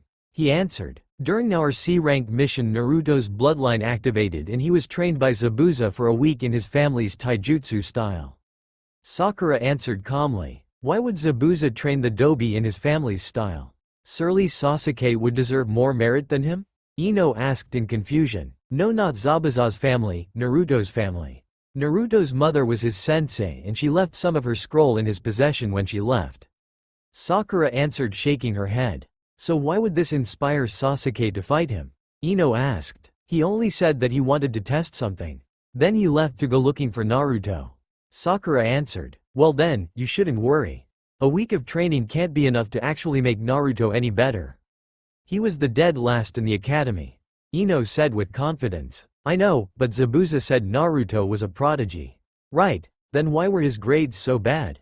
Ino shot back. I don't know, but something about this fight has me worried. Sakura answered. Ino stood there contemplating the information that she had just been told. While she and Sakura may be rivals, she would not deny that she still felt some trickle of friendship for the girl. So for something to worry her, she could not help but want to put her at ease. Well, there's nothing for it then, we'll just have to go watch the fight with you. Ino stated matter-of-factly. Wait, we? Shikamaru questioned suddenly. Yes, we. Don't you want to help put Sakura's fears to rest? Ino asked him angrily. No. Well then how about seeing what this bloodline Naruto is supposed to have is? Ino said with air quotes around bloodline. In truth, she didn't think it possible for it to be real. If it were, he would have been better at stuff. It'd be too troublesome. He said lazily. Look, lazy ass, we're going and that's that. She ordered firmly before marching towards him and grabbing him before turning towards Sakura. Well, what are you waiting for? You probably know where they'll be better than we do. Oh, right. Sakura said sheepishly before turning and heading towards Training Field 7. Ino, Choji, and the lethargic Shikamaru right behind her. Troublesome woman. Shikamaru muttered as he was dragged along for the ride. Naruto and Sasuke arrived at Training Field scene shortly after they had run into one another. Both were by this point eagerly anticipating the coming fight. One to prove that he was stronger than the other. The other only wished to prove that they were equals. Sasuke, while he would never openly admit it, was angered when Zabuza chose to train Naruto. While he knew that it was a matter of respect and honor to one long since dead, the matter was that he had been overlooked for the dobi. Naruto however felt that this was finally the time where he could prove to Sasuke that he was truly worth to be his rival. What was more, if he could win or draw in this fight, it would prove that he was not the dead last. So how do you want to start this? Sasuke asked as he slipped in his sekindou, way of the intercepting fist. I don't know, why don't you start things off? Naruto quipped as he slid into a stance from Fukin, wind fist. Throughout the week with Zabuza had him work mostly on one kata from each the Tai and Kenjutsu scrolls of the wind style. This was the Yokokaze, cross winds. His arms were held loosely ready in front of him and his wings were open slightly. Sasuke studied Naruto before doing anything else. His stance was loose and open to attack. Was it really true that he was a prodigy with such a weak stance? Perhaps Zabuza had been mistaken. Shaking his head slightly, he charged, throwing a quick left hook when he came close enough. Sasuke was openly shocked when the fist was blocked, but not by one of Naruto's hands, it was one of the wings that had blocked his strike. Faster than he believed such a large appendage could move, it covered Naruto in a protective half cocoon, stopping his fist from making contact with the blonde. The wing then pushed upwards, hitting his arm and forcing him to drop his guard and push him back slightly. That was when Naruto's right fist made contact with his sternum in a hard uppercut that lifted him slightly off his feet. Yet still the blonde was not done. The idle wing moved with a quick flourish, creating a small yet powerful gust of wind that pushed Sasuke even further back. Backing away quickly, Sasuke re-evaluated the stance Naruto had taken. Now that he looked at it more closely, he saw a small inkling of the stance's purpose. The wings were to be used as a shield to his attacks and force him out of his guard, while the user's fists could quickly counter. What was more was the wings also served as a means to attack. The strong winds they pushed outward could prove to be very detrimental to any fighter. Smiling, Sasuke made another charge. Perhaps he had been wrong and the dobi truly was a prodigy. This was the sight that Sakura and Team 10 arrived to see. Yet while Sakura knew the winged boy to be Naruto, the others were not able to see any resemblance in him to what he once looked like. Ino found herself glancing between the winged boy and Sasuke. Finally she voiced what was on her mind, as well as that of her teammates. Who the hell is the kid with wings? I thought Sasuke was fighting Naruto. She questioned as the two combatants danced around one another. Ino, that is Naruto. His bloodline gave him those wings. Sakura answered. What? She hissed in confusion as she looked back. She was not the only one confused by this information. Shikamaru, for all his lethargy, could not help but grow curious over the sudden transformation of the previously orange-wearing blonde. While he would admit that he looked far more like a shinobi without it, it was odd seeing him in something that didn't scream, "Here I am." Though the wings did make up for that. Naruto batted Sasuke aside once again with his wing before lashing out with a punch. The other boy moved quickly to dodge the fist, only to have to dodge a quick strike from one of Naruto's wings. Sasuke stumbled back after dodging. Naruto, not wasting any time, quickly pressed his advantage. Lashing out with multiple punches and the occasional wing strike kept Sasuke on his guard. Quite suddenly Sasuke's fist made contact with Naruto's cheek, sending him reeling backwards. Looking back, Naruto could see that Sasuke's eyes were red with a single tome in each eye. Naruto backed away from Sasuke as the ebony-haired youth began a barrage of fists and feet, trying to bat aside Naruto's protective wing. Quickly Naruto jumped away with aid from a powerful pump of his wings. Another pump and he was 10 feet above Sasuke. So you've got the Sharingan too now. Well, this'll make for an even better fight, Naruto said, laughter clear in his voice. Yeah, guess it will, Sasuke said as he started to go through hand seals. Kaden. Gokakyu no Jutsu. Fire release, great fireball. The giant ball of fire rushed through the air towards Naruto. He barely had time drop from the sky. He skimmed the edge of the fire as he dropped towards Sasuke. Naruto saw him standing ready for him as he dove in for an attack. Throwing a quick left hook followed by a right straight at the Uchiha, Naruto noted that with the Sharingan Sasuke now had a distinct advantage when it came to predicting fists. He wondered if he could do the same for his wings. Quickly Naruto's left wingtip lashed out like a hook, hitting Sasuke in the temple with an audible thunk. So you can use your wing for more than just flapping about. Sasuke smiled as he backed away. Well duh, Naruto said as he cocooned both wings in front of him to hide the hand seals he ran through. Sasuke was confused as he watched the boy. He wondered what could have made it necessary to cocoon himself in his wings. It wasn't until he noticed the chakra the blonde was molding that he realized, but by then it was already too late. Futon. Daitopa. Naruto called. With a flap of his wings a huge gust of wind picked up, tossing Sasuke into a tree as if he was a rag doll. He had to admit, that was ingeniously clever, using his wings to hide that jutsu. If it weren't for the fact that he could see the chakra being molded, he would have thought Naruto to be going on the defensive. He wondered idly where he had learned the jutsu, but quickly wrote it off as something that Zabuza probably taught him. He charged after Naruto again, lashing out with a left roundhouse kick, before following it with a mid-air side kick. Naruto managed to get his left wing in position to block the first kick, but the second one hit him square in the exposed right shoulder. Staggering back, he could barely bring both wings to position to stop the onslaught that Sasuke set at him, trying to press the advantage. Naruto, seeing the precarious position he was in, formed a familiar cross seal. Kage Bunshin no Jutsu, he called out as a sea of smoke filled the training field. 50 Narutos looked at Sasuke with their dark eyes before wordlessly charging. As the boys battled it out in the training fields, the Hokage had his own battle to fight. Not even 2 minutes after Kakashi left, Danzo had stormed into his office flanked by his old teammates.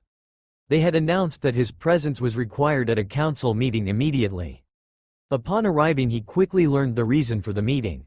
Word had finally gotten out about Naruto's Kekkei Genkai, and the council was having a conniption fit about it.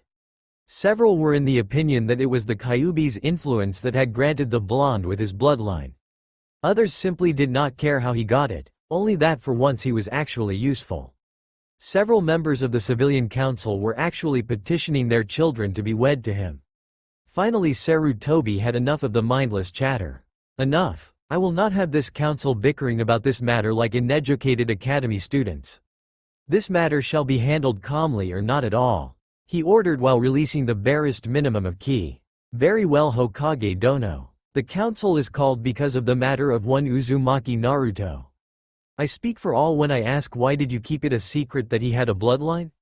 Yamanka Inoichi asked calmly. I did not keep it secret, for I cannot lie about matters I have no knowledge in. Sarutobi answered. So you had no notion that the boy was carrying one? I find it frightening how lax you are with records. Danzo said with just a hint of loathing. It is no fault of mine, neither his father nor his mother were recorded to have one. Sarutobi answered sharply. You see, it has to be the Kyuubi. He has granted the boy this power so that he may better slit our throats when the time comes. Raved a frantic merchant. You would doubt the Yondaime Hokage's seal work. The Kyuubi has no influence over the boy unless he willingly draws from it. This Keke Genkai is completely natural. Sarutobi growled back, but how can you be sure? You yourself told us that neither parent had a Keke Genkai. Nara Shikaku asked lazily. While it was true that neither of their records stated it, I have recently come across some information from a very reliable source. He rebutted. Oh, and what would that be? Asked Hyuga Heishi. During the mission to Nami where his Keke Genkai awoke, Team 7 made contact with the Nukanin Momichi Zabuza and his apprentice. According to him, this bloodline is called the Aramento Raikon. The Keke Genkai allows for physical traits to develop depending on elemental affinities. It is a trait passed along the line of Uzumakis and was once the most powerful bloodline in all of Kiri. He explained. So it was from her then, was it? Inazuka Sume asked, confusing the civilian council to no end. Yes, it was from her. I postulate that she hid it so that she would not be used as simple breeding stock as some of you now plan to use Naruto as. Then how did she hide it? Fuinjutsu? Hiyashi asked. No, she had her traits forcibly removed to escape the bloodline purges, leaving both her sword and clan scrolls in possession of her former student Zabuza. Both the sword and the scrolls are now in Naruto's possession. He explained. How many scrolls in total? Danzo asked hungrily. 4 main scrolls that are expected to hold more scrolls within. The scrolls explain his family's Ken and Taijutsu styles. And no, I shall not ask for them. They are his and we have no right to deny someone their family belongings. He answered coldly. But the demon could use them too. You shall shut up now if you know what's good for you. Growled Sume. Thank you, Sume. Now then, the matter of where the bloodline came from is resolved. Are there any other matters that need addressing? Sarutobi asked. I move that the Uzumaki be placed in the Clan Restoration Act. An aging man motioned while thinking of his granddaughter. I shall not allow it. Surprisingly, it was not the Hokage who spoke. It was instead a man named Haruno Ryo. The demon doesn't even deserve to have the gift its host was born with, let alone clan status. He yelled angrily. You shall be silent, civilian. Sume growled menacingly while releasing a minute amount of ki. Why can you not see what it plans to do? The demon is using its host's family to multiply. If we allow it to breed, we'll be overrun by demon spawn in a matter of months. He cried desperately, while images flashed through his head. The fox bearing down on the village, his wife committing suicide to escape the force of its killer intent, his brother's mangled body being brought in from the field, and worst of all, the agonizing minute when his daughter had stopped breathing. If not for Konoha's talented medics, she would have died. He could not let the fox take even more from him. I said be silent. Sume growled as she stood from her seat and made to attack him. Both of you settle down now. The Hokage ordered harshly. Both Sume and Ryo looked at him in fear. I said at the start we would be civilized about this. If you cannot abide by this rule, then you shall be removed from this room. He continued. But Haruno, I understand your fears, but as I have told you before, Uzumaki Naruto is not the demon. If he were, he would have destroyed this city long ago. He said, cutting the man off. The demon is just lulling us into a false sense of security. Ryo argued desperately, fear completely clear for all to see in his eyes. Oh, and why would it do that? If that was the way the demon operated, then surely it would have been more subtle when it tried to attack our village. The Kyuubi revels in destruction and chaos, it desires for battle. Previous attacks on other villages have shown us this. For it to do what you are suggesting goes against the beast's very nature. The Hokage said, slightly patronizing. But, Haruno, your own daughter has been on a team with the boy you are damning for the past 2 months. Have you ever asked her about him? If you had, she would not describe a vicious monster. She would paint him as an annoying young man with an abundance of energy. He said again, trying to calm the man enough so that matters could be addressed. Though at a moment like this he was actually happy for some of the villagers' hatred. It could just mean that Naruto wouldn't be used as breeding stock if the council tried to overrule his decision. Now I believe we had a matter to discuss. One of you moved to try and place Naruto in the Clan Restoration Act. I'm inclined to agree with Haruno, however. I do not want the boy used just to bolster our forces. He said as he returned to the topic at hand. At his words, several of the villagers, whose hatred of the Kyuubi ran deep, smiled in slight success. I find your decision to be a foolish one. The boy is a shinobi, and as such nothing more than a tool now. If we could make more tools like him, there can be no harm. Danzo argued. Be that as it may, I am Hokage, and I don't want the boy used in such a manner. Sarutobi shot back. Then we are at an impasse, I say we take the matter to a vote. All in favor of adding the boy to the Clan Restoration Act. Danzo said as he raised his hand. He was followed by Sarutobi's old teammates. 3 of the 7 civilians voted in favor and 2 of the shinobi clan heads voted for it. One was Hiyashi, the other was Aburame Shibi.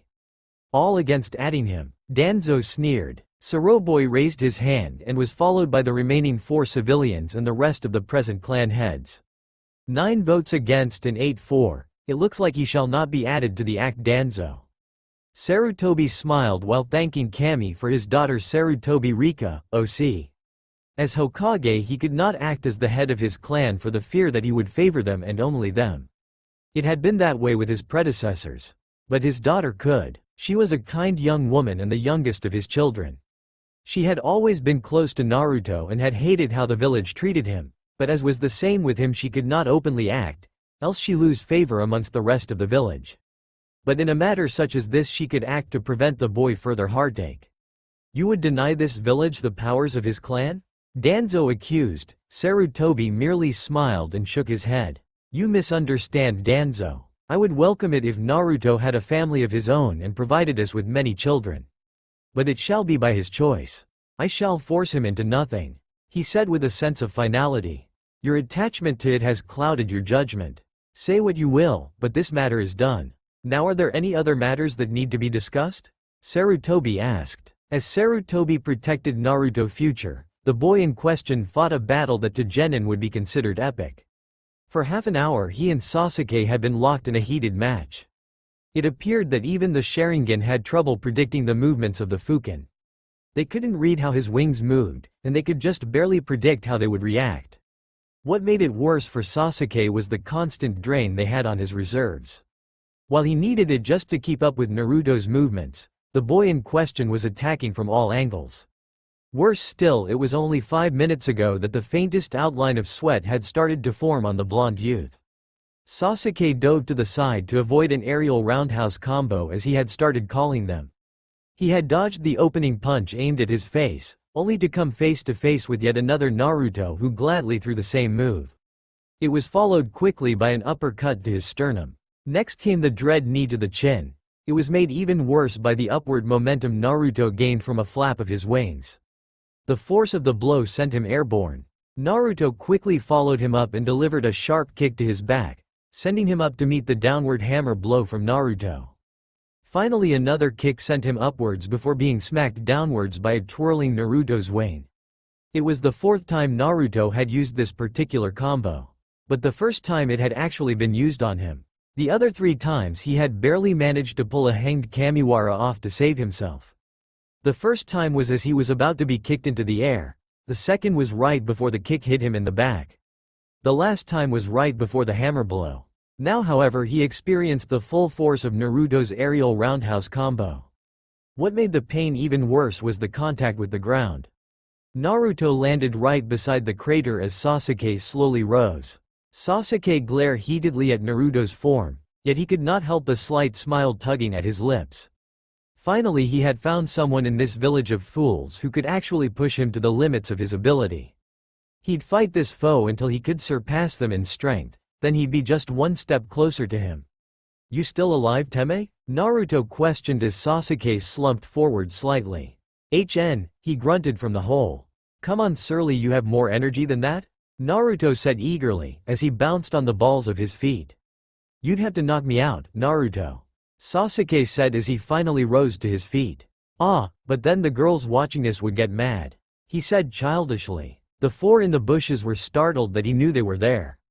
He was supposed to be the worst at things like this. But seeing him give the Rookie of the Year a run for his money made Shikamaru think twice about status while in the academy. Who cares, this has been the best fight I've ever had. Better even than with Haku. Zabuza really wasn't kidding. You are every much a prodigy as I. Sasuke smiled as he prepared a jutsu. Kaden. Gokakyu no Jutsu. The fireball rushed towards Naruto at high speed. As before he jumped above it with a few flaps of his wings. Though this time he came up to see several kunai headed right for him. Moving quickly, he countered the throws with several shuriken before flying right at Sasuke. Sasuke in turn jumped directly at Naruto. There was a loud sound of flesh meeting flesh at high speeds before a loud crash sounded throughout the field. Sakura and Ino looked on in shock at what they were seeing. Shikamaru's left eyebrow rising was the only indication he gave that the outcome surprised him. Choji had stopped snacking on his chips to look on in surprise. While the battle before had at least been slightly matched, with Sasuke managing to dish out as much as he was served. For Naruto to win was still a shock. Naruto was flapping his wings to stay aloft. His right fist extended from the punch he had just thrown. Yet what was odd was the electrical sparks traveling around his fist and around his eyes. Sasuke was on the ground, leaning up against the base of a tree. Several feet above him was a small intent about his size filled with cracks. His left cheek looked slightly burnt and his hair was standing in every which way. His arms and legs twitched every now and then in a distinctly involuntary manner. His eyes were just barely open as he gazed at Naruto. "You were still holding back, the entire fight?" he asked, slightly angry. "Well, no. I honestly didn't mean to do that. Hell, I didn't even know I could do that," Naruto said, slightly sheepish. "You what?" Sasuke said in shock. "Well, you remember Iniki saying something about a heightened electrical field. I guess this is what he meant," Naruto said as he landed on the ground. "A prodigy, yet still a doby." Sasuke grunted. "Don't call me that," Naruto said suddenly. "What, doby? Sorry, but old habits," Sasuke grunted as he began to push himself up. "Not that, if you stopped calling me that I couldn't call you Teme anymore." Naruto smiled as he moved to help him up. "Don't call me a prodigy, makes me feel weird," Naruto continued before he called out to the brush. "You four can come out now." As Sakura and Team 10 walked into the field, Sasuke could not help but wonder why Naruto would not wish to be called a prodigy, a term of respect. Why would he not wish to be a genius?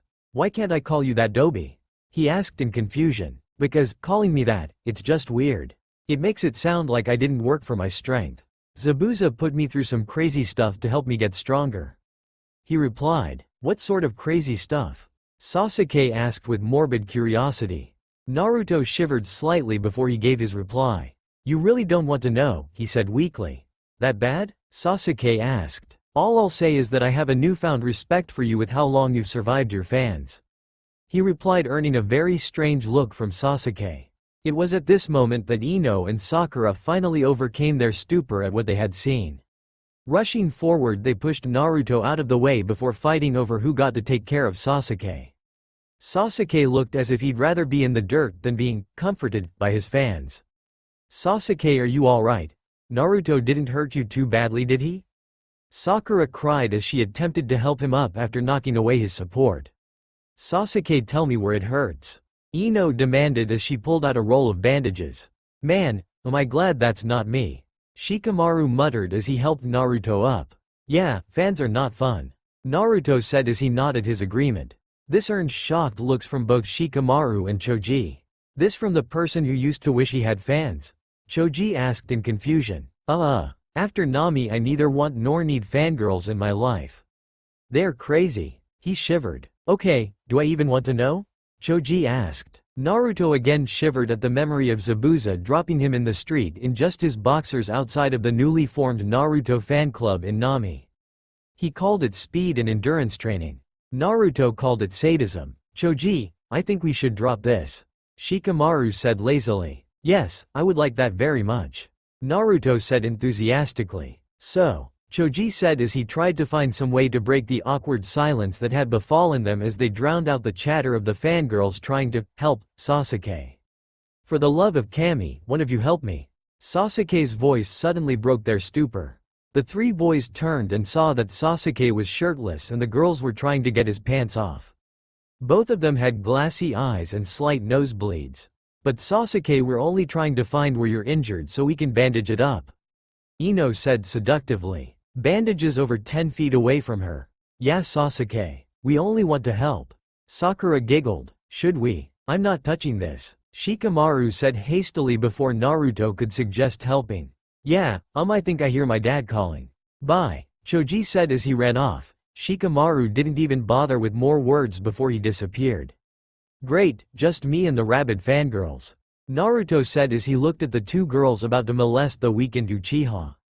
Sasuke, you better thank me for this later. Naruto muttered as he went through the seals. It happened faster than Sasuke could actually tell. One moment he was about to be raped by rabid fangirls, the next he was in the brush watching himself break free of Sakura and Ino's clutches before running like hell. He was confused at how it could have happened before he looked at the spot Naruto was, only to see a small pile of wood.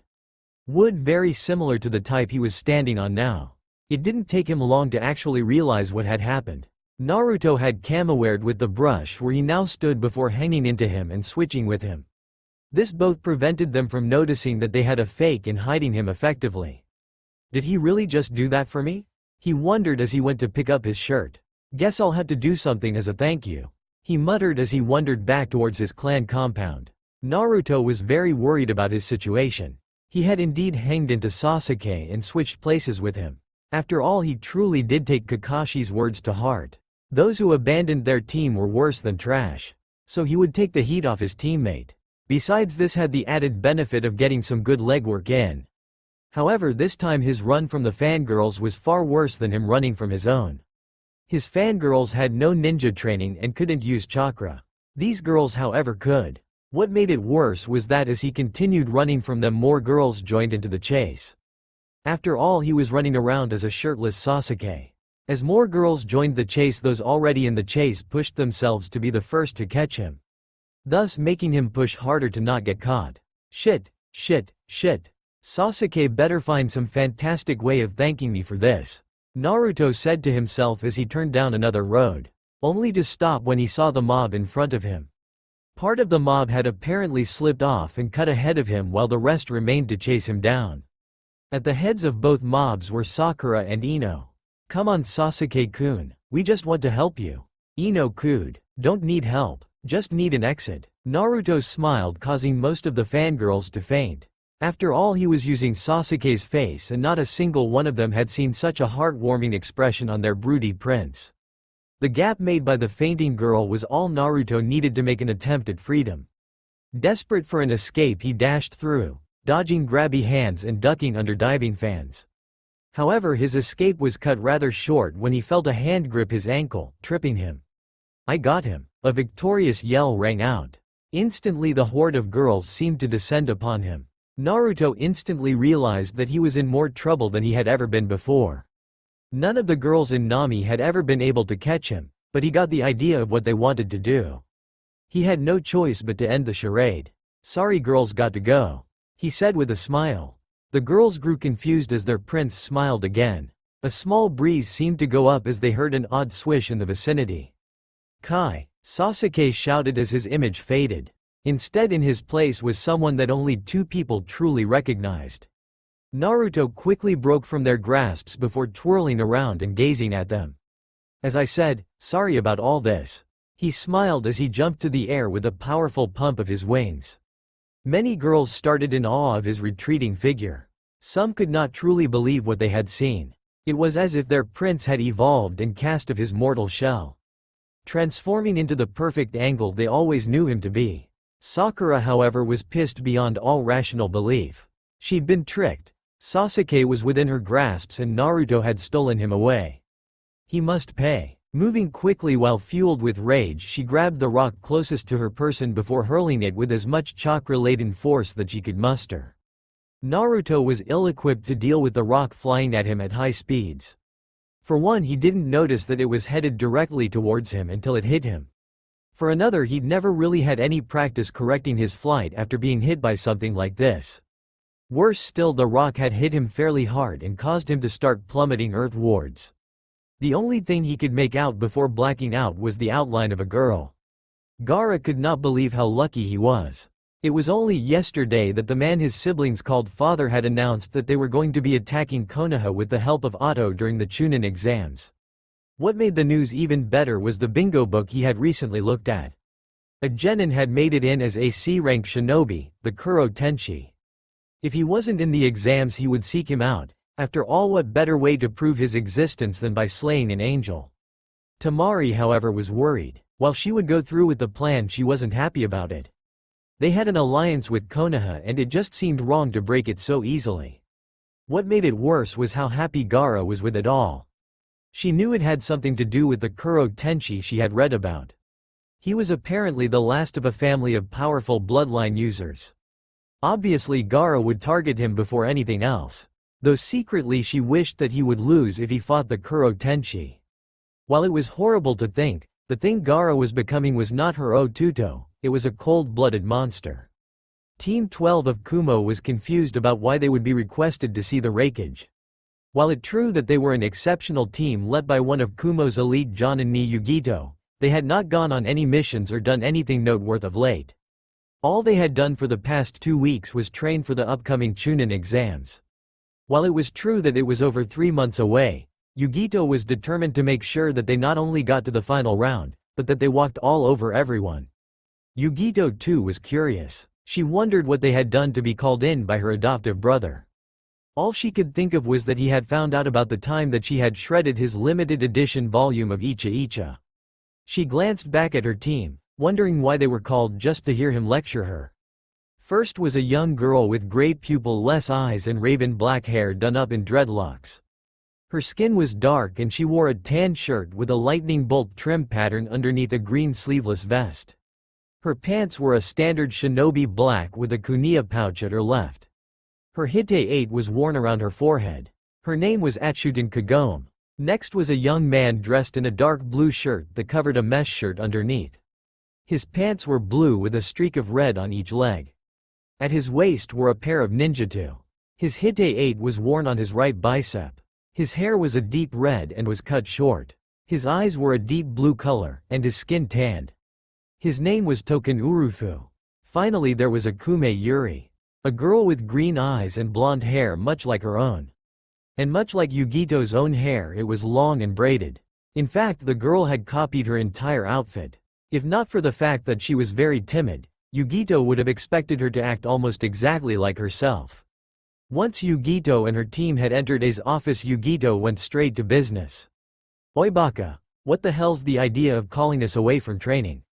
Do you want us to trounce the Konoha teams or not?" she asked disrespectfully. "Yugi-chan?" A said with confusion and crocodile tears. "Sensei, let him say something before belittling him."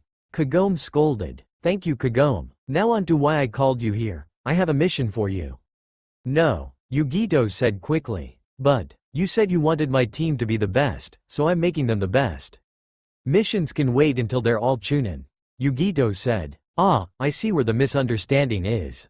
The mission is actually taking place in Konoha during the exams. I thought you said we'd stop trying to steal Hyuga after you took over as Raikage? Aren't the results of Kagome's clan good enough?" Yugito asked incredulously. "I am indeed happy with the Achuten Pressure Point clan. It is truly marvelous what a good Fuinjutsu user can do. The Hyuga were arrogant, the caged bird seal of theirs is not as all-powerful as they'd like to think. But no, you do not go there for a Hyuga. You go there for him." A answered as he pushed a picture towards the team. It was a picture of a boy with eyes darker than the depths of the sea and hair kissed by the sun. Yet stranger still were the Aben-touched wings on his back. His name is Uzumaki Naruto, nicknamed the KuroTenshi.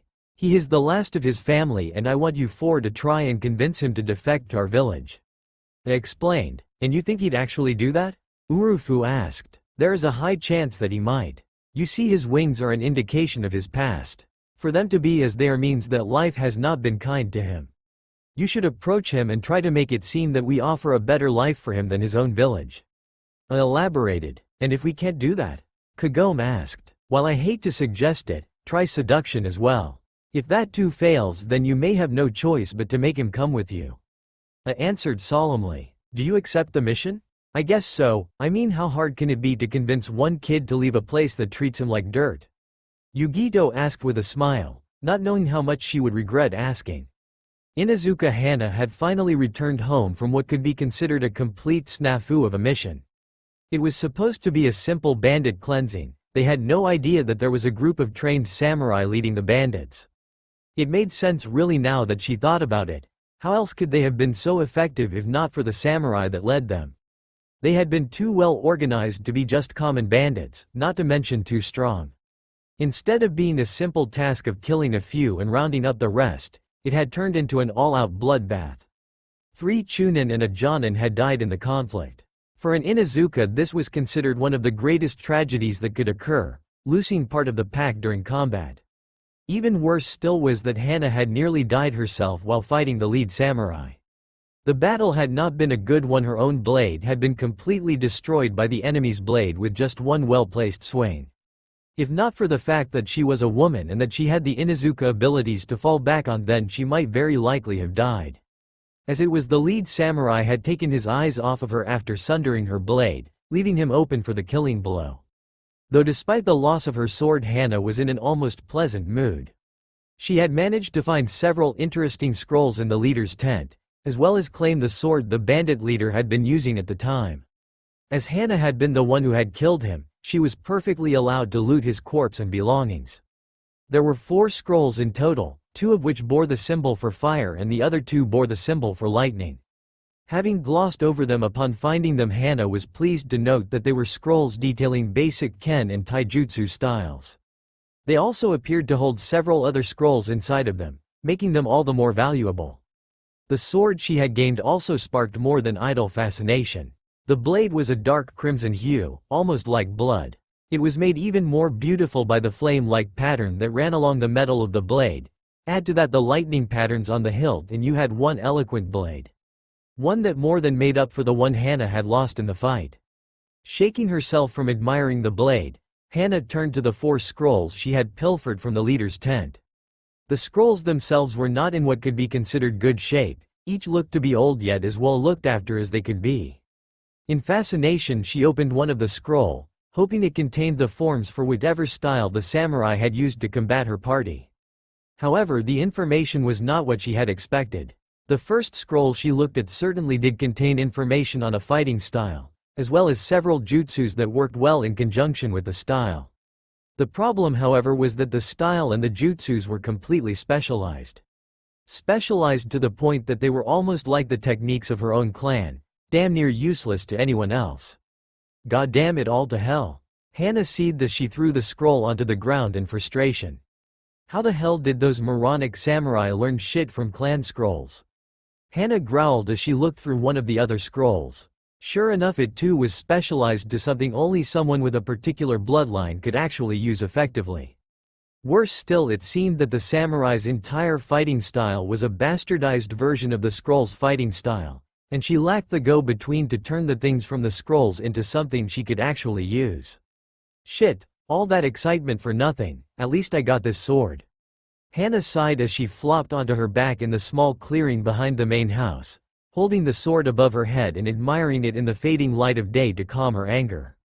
It was at that moment that she noticed what looked to be a person flying over the Inuzuka compound. What was stranger still was that the flying figure was suddenly struck in the head and had started to plummet downward, directly towards her. It took all of 20 seconds for the information that what she was seeing could not possibly be a genjutsu. After that, she quickly scrambled away from the coming impact zone of the mysterious figure. However, she was surprised when the figure seemed to right themselves before gliding the remaining distance across the grounds before crashing and rolling across the grounds. Well, that wasn't fun. The prone figure grumbled from behind the bandages that hid his lower face. Who the hell are you? Hana asked as she quickly buried the shock of seeing what looked to be an angel fallen from heaven land in her yard. She surpassed a gasp as his dark reflective blue eyes finally found hers. It was then that an expression of confusion crossed the prone form's face. Wait, ain't you Kiba's sister? It asked in a voice that she now felt was slightly familiar. How do you know my brother's name?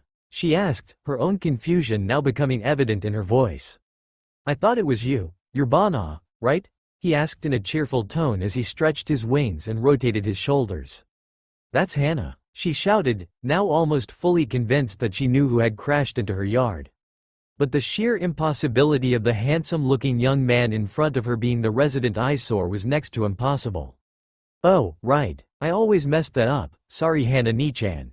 He answered sheepishly, hammering the final nail into the coffin and confirming his identity. Naruto, what the hell happened to you? Why do you have wings? She asked as she tried to force down the thoughts she had previously held about the boy in front of her. Well, during my first C rank, things sorta got out of hand. Turns out my mom was from Kiri and she had a bloodline. He said with what looked to be a childish version of his sensei's eye smile. That's the understatement of the year. Hana scoffed as she looked at the young genin before her, pulling what she knew from past experience and the stories her little brother had told her. Though seeing as the information was about a scrawny loudmouthed eyesore, not the semi-muscular young man with what looked to be a high-quality sword. Yeah, I guess it is, but it was a wild ride. I even got to meet one of my mom's old students. He gave me her sword. See? Naruto said enthusiastically as he pulled his sword out for Hana to examine. She was utterly floored when she noticed the similarities between it and her new Chikuto. That blade was your mom's? She asked in shock. Yup, apparently all Uzumaki have blades like this, or they did. Naruto said before looking slightly downcast. It was this that brought Hana to a slight conundrum. According to the Naruto, swords of the make like her new blade were meant for his family, and judging by his strange new appearance he probably had the bloodline needed for him to use the abilities mentioned in her scrolls. As he seemed to be the one the scrolls and sword belonged to, it would be natural and right to return them to him.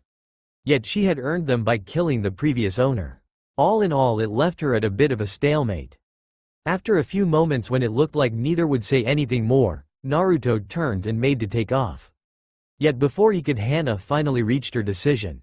Wait, Naruto, about your clan, she said brashly. What about it? Naruto asked as he turned to face him again.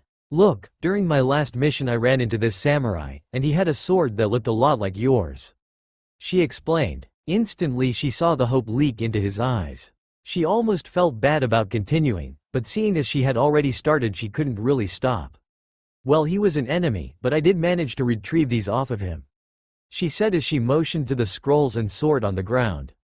Instantly she noted the change in his demeanor as small arcs of electricity began to play across his eyes.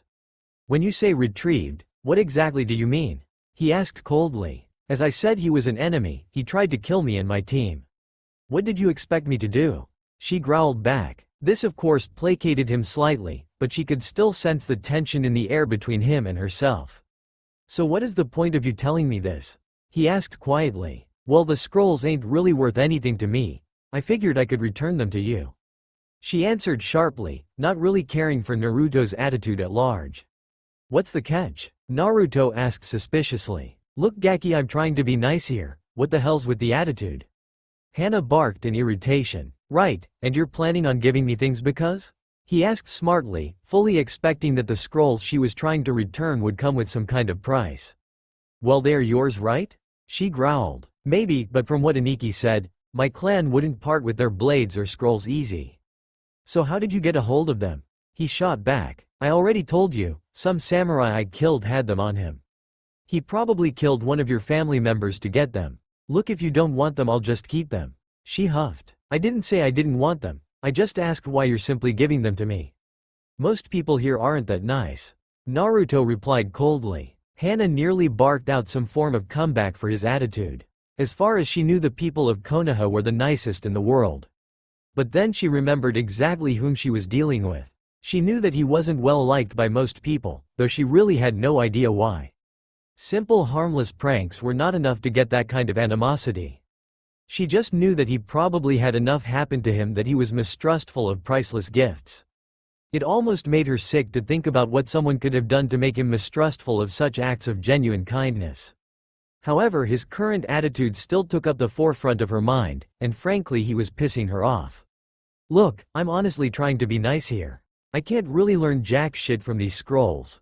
So what's the point of me having them? You however can learn from them, and by doing so you'll be a better asset to our village. So take the damn scrolls and the sword and get out of here before I sick the ninken on you. She growled out lightly. Naruto stood there looking at her quietly for a few moments before he just shook his head and moved to pick up the scrolls. He seemed to be happy as he read that 2 of them were of the lightning style. Yet when he moved to pick up the sword, he stopped and seemed to draw away from it. What's the matter? That sword not good enough for your high standards.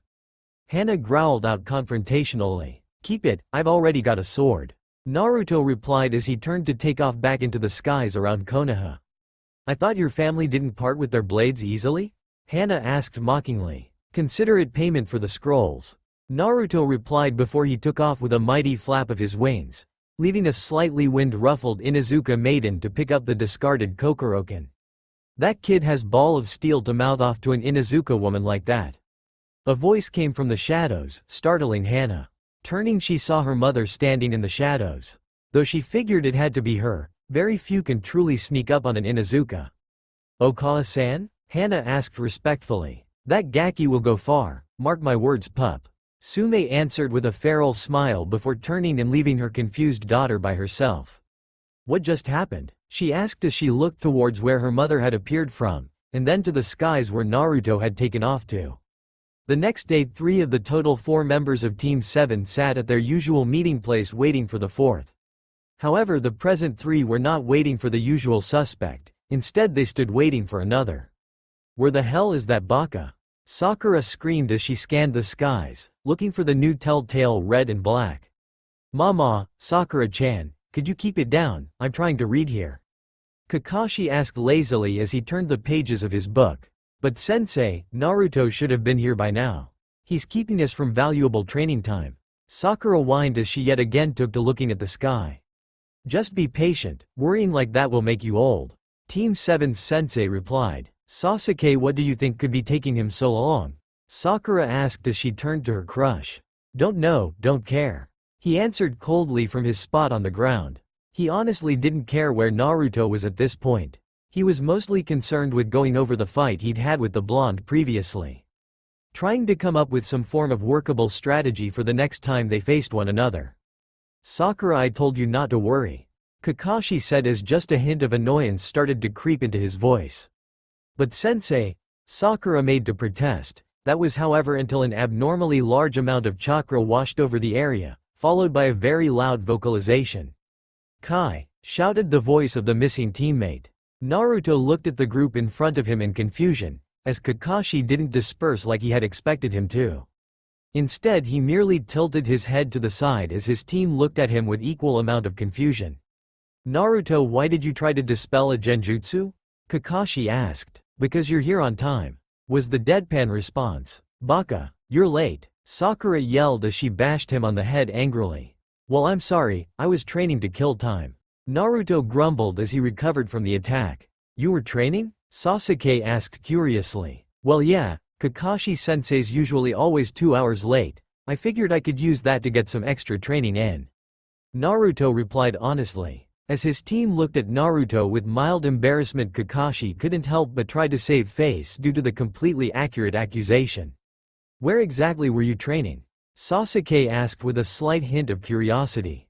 "Some huge forest surrounded by a fence. There were lots of big animals there, plus this semi-crazy lady in a brown jacket," Naruto answered. "Did she say anything to you?" Kakashi asked with more interest than usual. "She gave me this note and told me to come back to play with her in 3 years," Naruto answered as he handed the note to Kakashi. Unfolding it, he found that it read simply, "This gaki is now property of the snake mistress Anko. Be that as it may, Naruto, please try to be here at the time specified." Kakashi ordered, slightly worried that Anko had taken such an interest in his student. Bad enough that he was being influenced by a single week with Zabuza. Who knows what Anko could do to his mind. "Okay, but only if you take your own advice," Naruto replied happily, completely unaware of his sensei's worry. "Can we just get to why Kakashi is here early?" Sakura asked as she saw her sensei about to respond in some way that would only draw the conversation out longer than necessary. "Thank you, Sakura. As you 3 all know, Nami was a disaster. Though it has opened my eyes to several things, most of all the fact that I have been overly lax when it comes to training you. I plan to remedy that," Kakashi explained. "How?" Sasuke asked with a cold mask to hide his excitement. "First order of business is that all of you shall undergo intense physical training and chakra exercises for no less than 6 hours a day, probably more in Naruto's case. Followed by an hour of sparring, both 1-on-1 against each other, and 3-on-1 against myself. Following this, I shall teach each of you a jutsu that suits your elemental type and current level of chakra. If you master it to a certain point, then I shall teach you a new jutsu. You shall have an hour to train that jutsu while I am here. After that, I expect you to work on mastering it on your own time. After said hour on the jutsu, we might have a mission." But most likely we will not, since I plan on working you three into the ground. Am I understood? Kakashi asked seriously, leaving no room for disagreement. His question was answered by three heads nodding, one hesitant, one uncaring, and one overly enthusiastic. Very well then, let the training commence. The next 6 hours would be considered near tortuous to both Sasuke and Sakura. Though Naruto took everything in stride and with enthusiasm. In those 6 hours Kakashi made sure to throw them through a meat grinder, all in the name of toughening them up. Though Sakura couldn't see how making them run from him as he threw real kunai at them could possibly be considered training. Add to that occasional nest filled with angry bees and the other random predators he somehow steered into their path, not to mention the angry squirrels, who knew the little things could be so viscous. All of it made for a very exhausting run. And that was only the first hour. Obscure chakra building exercises, both for control as well as increasing the size, were used. And then there was him having her do the strange sit-up over the pile of burning wood. All in all, by the end of the 6 hours Sakura was no longer sure that Kakashi was trying to make them stronger, she obviously thought he was trying to kill them. The next hour was thankfully much more relaxing to her than anything else. Since she was the most out of shape and exhausted after the training. Thus she was not chosen to spar first. Instead she got to watch yet another sparring match between Naruto and Sasuke. Though it was not nearly as heated as the one she had watched previously. However, she was unable to avoid the next match that pitted her against a tired, yet somehow still energized Naruto. After that, the hour spent learning jutsu was the nicest she had ever had. Okay team, that about wraps it up for today. Kakashi finally said as Team 7 sat around him in various states of exhaustion. Thank Kami. Sakura gasped. It wasn't that bad, was it? Naruto asked as he looked at both his teammates, only to receive glares from the both of them. Naruto-kun, not everyone has your stamina, be a little more mindful of your teammates' limits. You may have to make a decision one day about who takes what role in a mission. That decision will have to be made on what they can and cannot do. Understood? Kakashi chided. Hi sensei. Naruto replied solemnly. Good, now then how about some food? Kakashi asked his team. I'd like that sensei. Sakura replied. Sasuke grunted in what could be taken as an affirmation.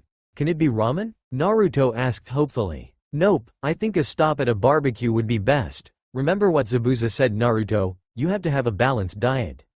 Kakashi replied. The short trip to the barbecue was quick and entirely uneventful.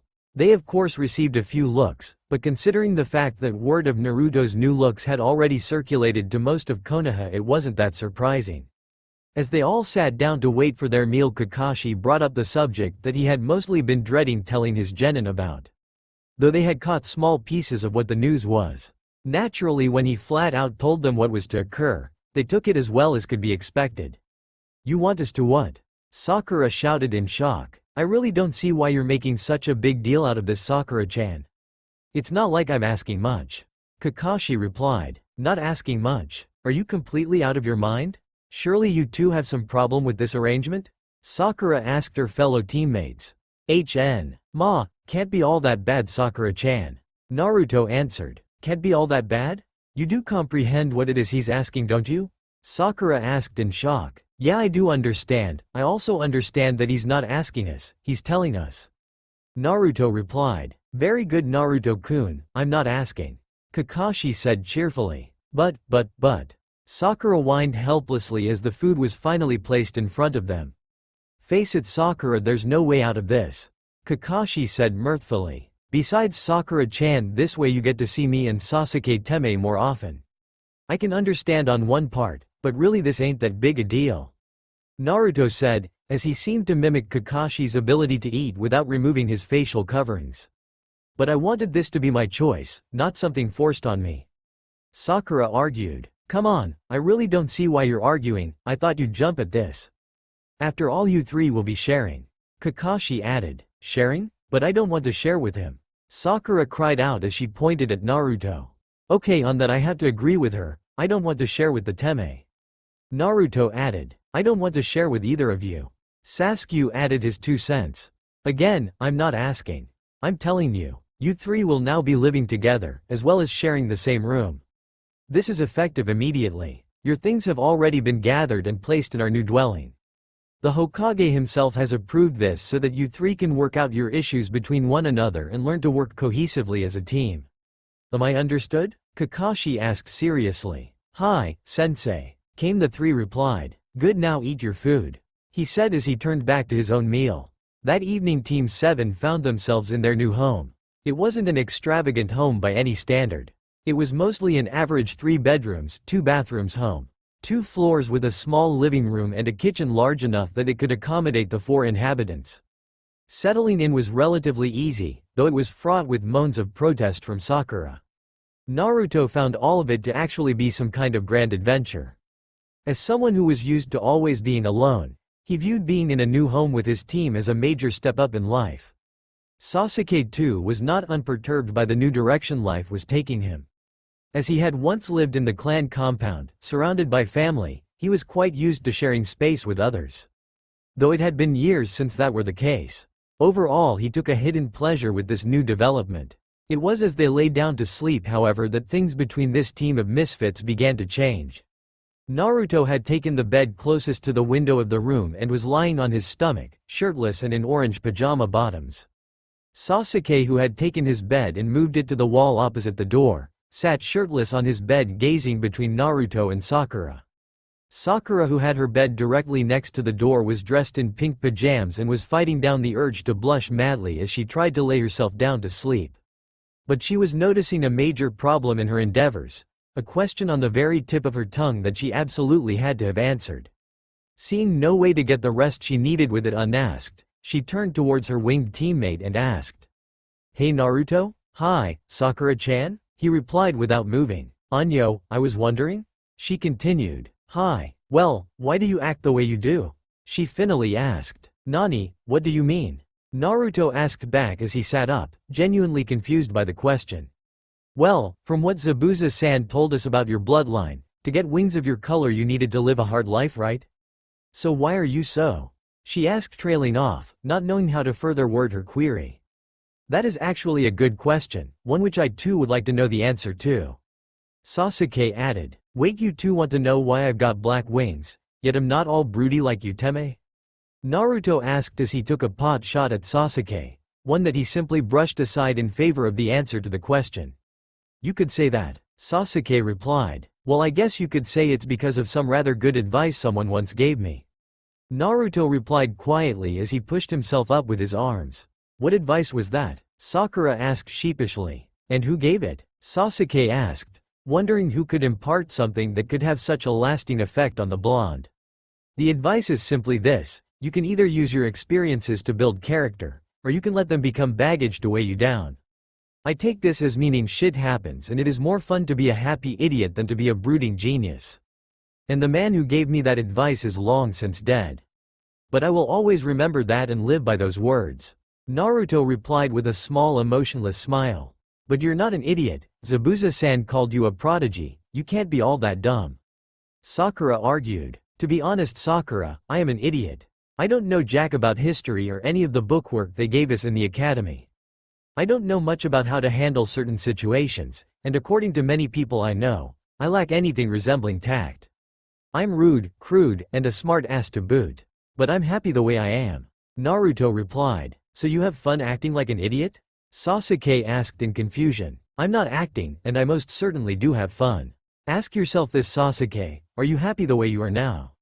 Has whatever it is that weighs on your mind brought you even a moment of happiness? If you ask me, I'd say not one bit. You seem to hold everyone at arm's length, and for me, who's never really had anyone till now, that seems rather sad." "What would you know?" Sasuke asked, suddenly angry with the blonde. "Have you ever lost anyone dear to you? Or have you always been alone? For your information, Teme, I have lost people I cared about. In fact, it was that event that happened to help along the blackness of my wings." Naruto yelled back with a sudden ferocity that scared Sakura. "Oh yeah, what could have been so bad that you can compare it to my loss?" Sasuke shot back heatedly. "Did you know that old man Ichiraku used to have a son and a wife?" Naruto asked suddenly. "What does that have to do with anything?" Sasuke growled. "Apparently not," Naruto growled back before he continued. "He used to have a son and a wife. And they were like family to me. All of them were. Hell, his son got married and he and his wife were planning on adopting me. But on my birthday, a group of drunken villagers set fire to their house. Old man Ichiraku's son, his wife, his daughter-in-law, and his unborn grandchild all died in that fire. Those villagers set that fire because the Ichiraku family was nice to me. They are dead because of me. Naruto shouted out, tears free flowing down his eyes. Why would someone do something like that? Sakura asked, tears freely flowing down her eyes. I was born on the very day of the Kyuubi attack. I guess a lot of people used me as a scapegoat.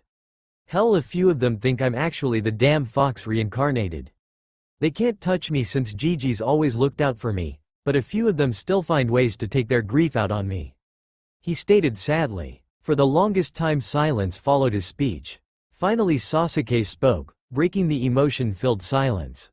No, what Sasuke-kun? Sakura asked in confusion. No, I'm not happy. My entire family is dead. I'm practically alone in this world. The only other Uchiha out there is my father, and he's the one. Sasuke trailed off, not feeling entirely comfortable revealing all the aspects of his past. He's the one what? Naruto asked in confusion. Naruto, don't you know what happened to Sasuke's family? Sakura asked madly. Naruto recalled a few Uchiha being in the academy when he started, but one day there was only Sasuke. It had really confused him when that happened, but in the end he just pushed it aside and moved on with life. Now however he had the full picture. He's the one, isn't he? The one you want to kill, because he took everything from you. Naruto growled out as he remembered what he thought at the time were Sasuke's dying words. Yes, Sasuke whispered sadly. Silence once more filled the room. Sakura could only glance between the two boys she found herself teamed and now living with. Both of them completely alone in the world save for Team 7. She suddenly felt very shallow. Both boys had numerous emotional scars, and here she was starting conversations that dredged said scars up. What would she know of the wounds they had suffered? Sure, her mother had died, as had her uncle, but she was much too young to even have a clear visual of them. Besides, she had always had her father as she grew up. Sasuke's parents were taken from him, and Naruto could never know a parent's love. She had the answer to her question, and yet she went to sleep far more troubled than ever before. The next day marked an addition to the normal routine that Kakashi was apparently calling training. At precisely 4 a.m., Kakashi barged into their room and awoke them with a bucket of cold water to each of them. Remind me again why the hell we have to get up this early? Sakura groused angrily, not at all happy about the time she had been awoken, or the hour she was woken at. Well, you three, especially you Sakura, need to get a lot more physical conditioning in. And as Kushina-san always said, it's best to start early. Kakashi eyes smiled. For some reason Sasuke and Sakura couldn't help but shiver in fear. Naruto however was his usual exuberant self. So what are we doing, Kakashi-sensei? Are we running? Naruto asked with a smile clear in his voice. Got it in one. Sakura henge into Naruto. Kakashi ordered suddenly. Wait, why? Sakura asked horrified. Well, ever since that stunt where Naruto's wings were shown to the teenage population, he's gained his own fan club. Kakashi explained lazily. This answer of course caused a shiver to run through Naruto. Again, why would I henge into Naruto? She asked in frustration. For the smartest kunoichi you are surprisingly slow. Kakashi replied. Shut up, she screamed at him. He's going to get them to chase you. 50 Ryo says he'll be dropping Sasuke off at his fan club's home base. But where does that leave me? Naruto wondered as his teammates' expressions became mortified. But surely he doesn't expect them to be there at this hour, does he? Sakura asked in shock. You'd be surprised. From my experience with Aniki, certain fangirls seem to live at the club's base. Thus there should be a few people there that'll give you a good chase. The others will wake up as the chase goes on and will only add to the mob. Naruto replied. Naruto is right again. As for who you're running with, well, he's an old student of your mother's. Kakashi answered as he silently cursed to himself about who he had to leave Naruto with. A student of mom's, you mean like Zabuza? Well, dynamic entry. Not exactly. Kakashi sighed as the ever-exuberant Miyato guy crashed through a window. Greetings Kakashi, my eternal rival. I am here as you requested to help with the training of my most youthful sensei's child. Guy said happily as his eyes sparkled. This guy was mom's student? Naruto asked as he took in the horrifying combination of green spandex, huge eyebrows, and the bowl cut. Yash, I most certainly was a student of the youthful Kushina. And it will be my honor to help her child on the path of youthfulness. Guy answered happily. Naruto simply started at the man a bit longer before he turned to Kakashi. Are you sure there's no way we could find an Ikki? He asked calmly as Guy seemed to burst into tears at his question. Unfortunately no, finding Zabuza would be difficult, convincing the council to even consider letting him enter Konoha even more so. Guy will do well enough. After all, he was trained by your mom, so he should be able to provide you with a good morning run. Not only that, but he might be able to give you some weights for future training. Kakashi replied. Oh, you was planning on using weights in your training? Guy suddenly asked, his previous depression gone in an instant. Well, yeah, Zabuza said weights make for great training. Plus they can be really good in combat. He once showed me how to throw the weights at the enemy after you take them off. Naruto answered hesitantly. Yash, this Zabuza fellow sounds like quite the wise fellow. But for now, let us start your most youthful training, Naruto-kun. Come, my student awaits us so that we may start our morning jog. Guy stated happily as he grabbed Naruto and carted him away, all the while talking about weights and the youthfulness of training. Kakashi-sensei, are you sure it's a good idea to leave Naruto alone with that man?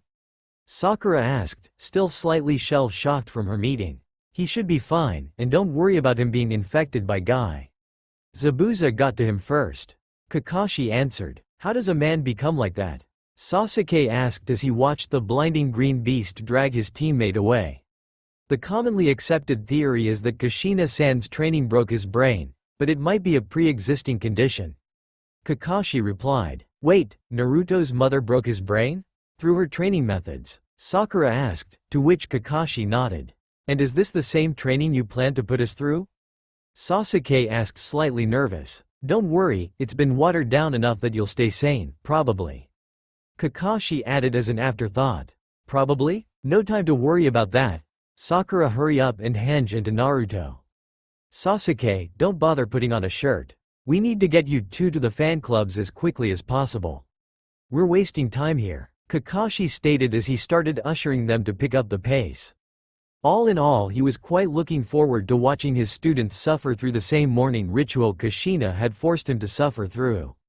For the next 2 months things progressed in much the same manner. Every morning Kakashi would wake Team 7 and send them out for their morning runs. After which he would subject them to what could be considered questionable training methods. The only thing saving them from being questionable at all was the fact that they were receiving results. Naruto now had far better control over his chakra than he had when he had first left the academy. Sakura had also noted a great increase in her reserves. All three had noted that their strength, skill, speed, and jutsu knowledge had greatly increased. And it was because of this increase in ability that Kakashi thought his team ready to take on another C-ranked mission. Team 7 reporting for mission assignment. Kakashi stated business-like as he and the rest of Team 7 stood before the Hokage, waiting for their mission. Are you sure, Kakashi, after what happened last time? The Hokage started, only to be cut off by Kakashi. With all due respect, Hokage-sama, what happened in Nami was a fluke. There is no way that my team could pull another mission like that. Kakashi said confidently. Very well, I currently need a team to head to the village of Akagaki, Red Cliff. It is a village that provides us with iron and other ore that the village needs for its survival. Recently it has been under attack by bandits. The Hokage explained. Am I to assume that you are dispatching us to exterminate the bandits? Kakashi asked carefully. No, nothing like that. I've already sent a team out, with orders to hold up there. No, your job is to deliver this message to them, as well as assist the team already there if they do need it. Though I highly doubt that they'll need any help. The Hokage replied. Very well, Team 7 accepts this mission and shall head out at once. Kakashi bowed and accepted the scroll. Then he and the rest of the team moved to exit and begin preparing for departure. Naruto, a moment please? Sarutobi asked before they could all leave. The entire team paused as Naruto stopped to look back at him. It's okay guys, I'll catch up easy. He assured his team as he turned to face his surrogate grandfather. As his team filed out the door, Naruto took the time to examine the Hokage. Though the older man had assisted him for most of his life, There was now the small trace of resentment towards the older man for his actions. "Naruto, I wanted to talk to you about your mother," the Hokage finally said after a long minute of silence. This however only angered the blonde. "Oh, so now you want to talk about her?" he growled. "Naruto, you have to understand," Sarutobi tried to explain, only for Naruto to cut him off mid-sentence. "Understand what? That you've lied to me my entire life. I can understand you keeping the info about what I hold secret. Hell, I can even forgive that. No matter how much I wanted to know why they hated me, no child want to know that they've got a monster inside of them. One that'll take any chance they get to take over and dish out wholesale slaughter. But to keep my mother a secret like that? How could you do that to me, Gigi?" Naruto asked tearfully. "Naruto, I was trying to protect you," he said sadly. "You think I don't know that? But how is flat out lying to me all the times I asked you helping me? I know I'm not the best at keeping secrets, but you could have told me something. You could have told me that they were shinobi. Kakashi did at least that. Sure, he didn't tell me Toussaint's name, but at least I know he existed and that he cared for me. And I also know why you didn't tell me. I'd have been a target. But you still could have told me something." Naruto growled out through his tears. "I am truly sorry, Naruto. I have no real excuse for keeping them a secret for as long as I have. But I am afraid that I must still keep your father's name a secret for now," Sarutobi said sadly as he gazed at the boy he could only wish to share blood with.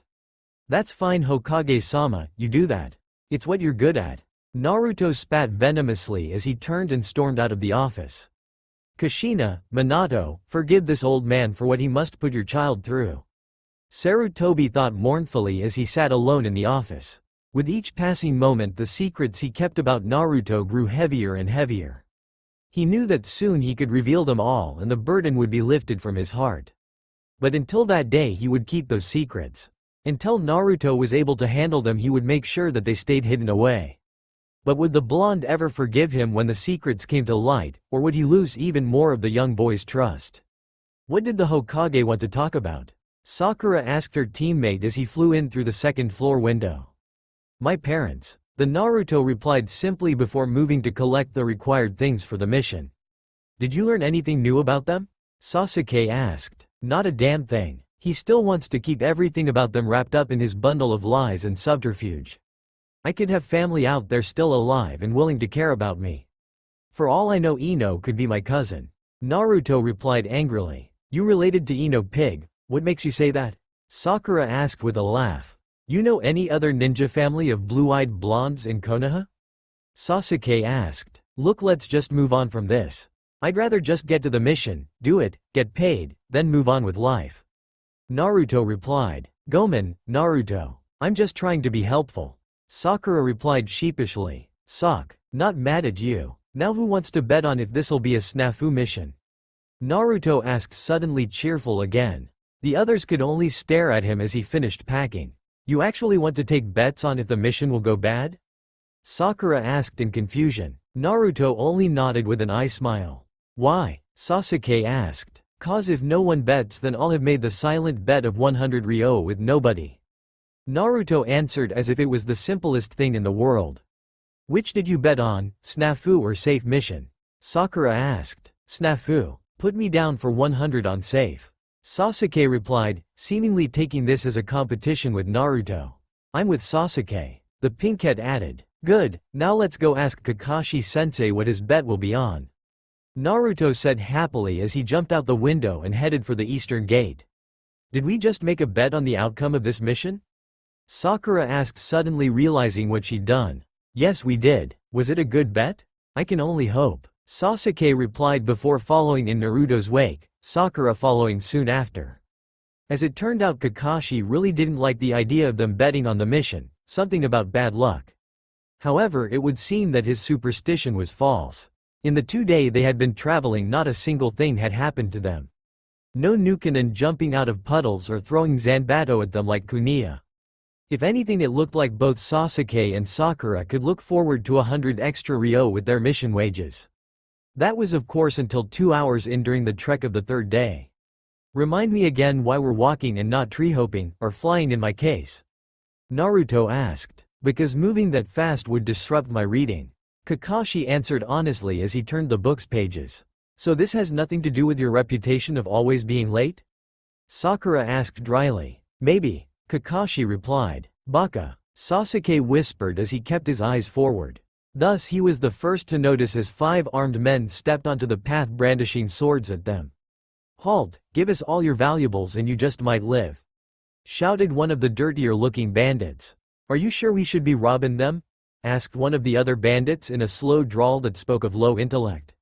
Of course we should. There are only 4 of them, 3 of them children, one of them looks to want to play superhero, replied the obvious leader, referring to the folded state of Naruto's wings. He also helped prove the stereotype of a stupid bandit. Right then, hand it over, the slow one said, placated by the leader's logic. I thought the Hokage said that all the bandits should be handled by the team he sent out earlier? Sakura asked Kakashi, completely ignoring the 5 men before them. He did. These guys are probably just stragglers that escaped the cleansing. That or they're just a new gang moving in. Either way we should probably take them down, Kakashi said as he put his book away. Hey, are you guys ignoring us? Shouted one of the bandits indignantly. Yes, came the 4 voices of the Konoha nin. Well then we can't have that. Men attack. Raiden. Shirai no Jutsu. Lightning release, lightning strike, shouted Naruto as he jumped into the air finishing his hand seals. He then extended his hands and pointed his fingers toward the bandits. Immediately arcs of electricity came from his fingertips, striking the bandits, singeing 4 of them and even killing the lead bandit. Shit, they're shinobi, cried one of the larger bandits. Quickly he and his companions made to turn and run, only to find Sasuke blocking their path just as he finished his hand seals. Kaden. Gokakyu no Jutsu.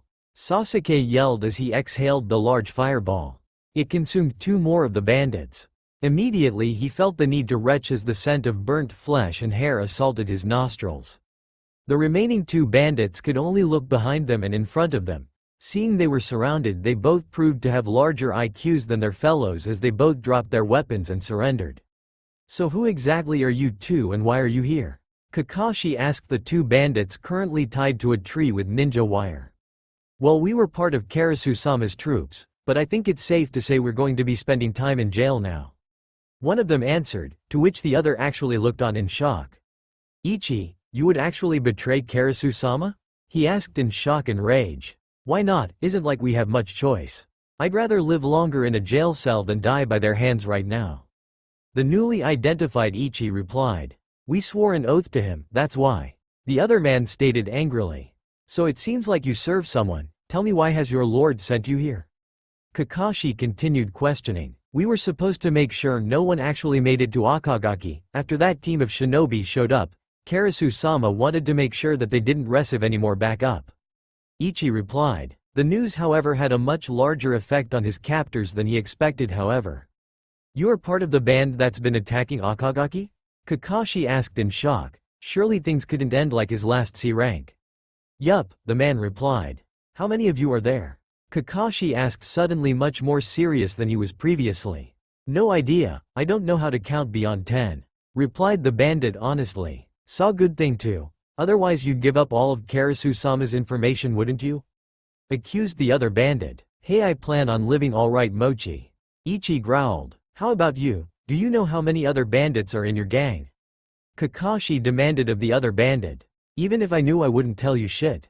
He replied angrily. Not helpful. Kakashi sighed before turning to the other bandit. Do you know the status of the other team of Konoha nen? There's only 2 of them left, plus 3 huge dogs one of them has with her. He answered. Wait, there was 3? Naruto suddenly asked. Yup, 3 dogs with 1 feral-looking girl. The man nodded. Shit, that's Hana. Naruto swore angrily. You mean Inuzuka Hana? Kiba's older sister? Sakura asked in horror. Yeah, Naruto answered before turning his gaze at the bound highwayman. Anything else you think we should know?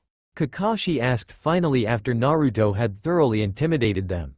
Well, about Kerasu, Ichi said hesitantly. What about him? Well, he's kind of like the blonde over there. Not exactly. The bandit replied. What do you mean he's like me? Naruto asked darkly. Well, he's got wings kind of like yours, but smaller. Is his family name Uzumaki? Naruto asked, hope leaking ever so slightly into his voice. No, I don't think he has a family name. What I do know is what he told us about himself. Apparently he's a Hanyu. The bandit answered. Wait, you mean an actual Hanyu? Sakura asked in shock. Nay, Sakura-chan, what's a Hanyu? Naruto asked in confusion. I'll explain later, Kakashi said as he turned away from the bandits. But I want to know now. Naruto whined. You'll learn, but first we have to decide what we do. Looks like you get that 100 Ryo from both Sasuke and Sakura. But do you three want to turn back or keep going? Kakashi asked seriously. What do you think my answer is, sensei? Naruto asked dryly. Right. Sasuke, Sakura? That's all for now. If you enjoyed, then please like, share and do comments.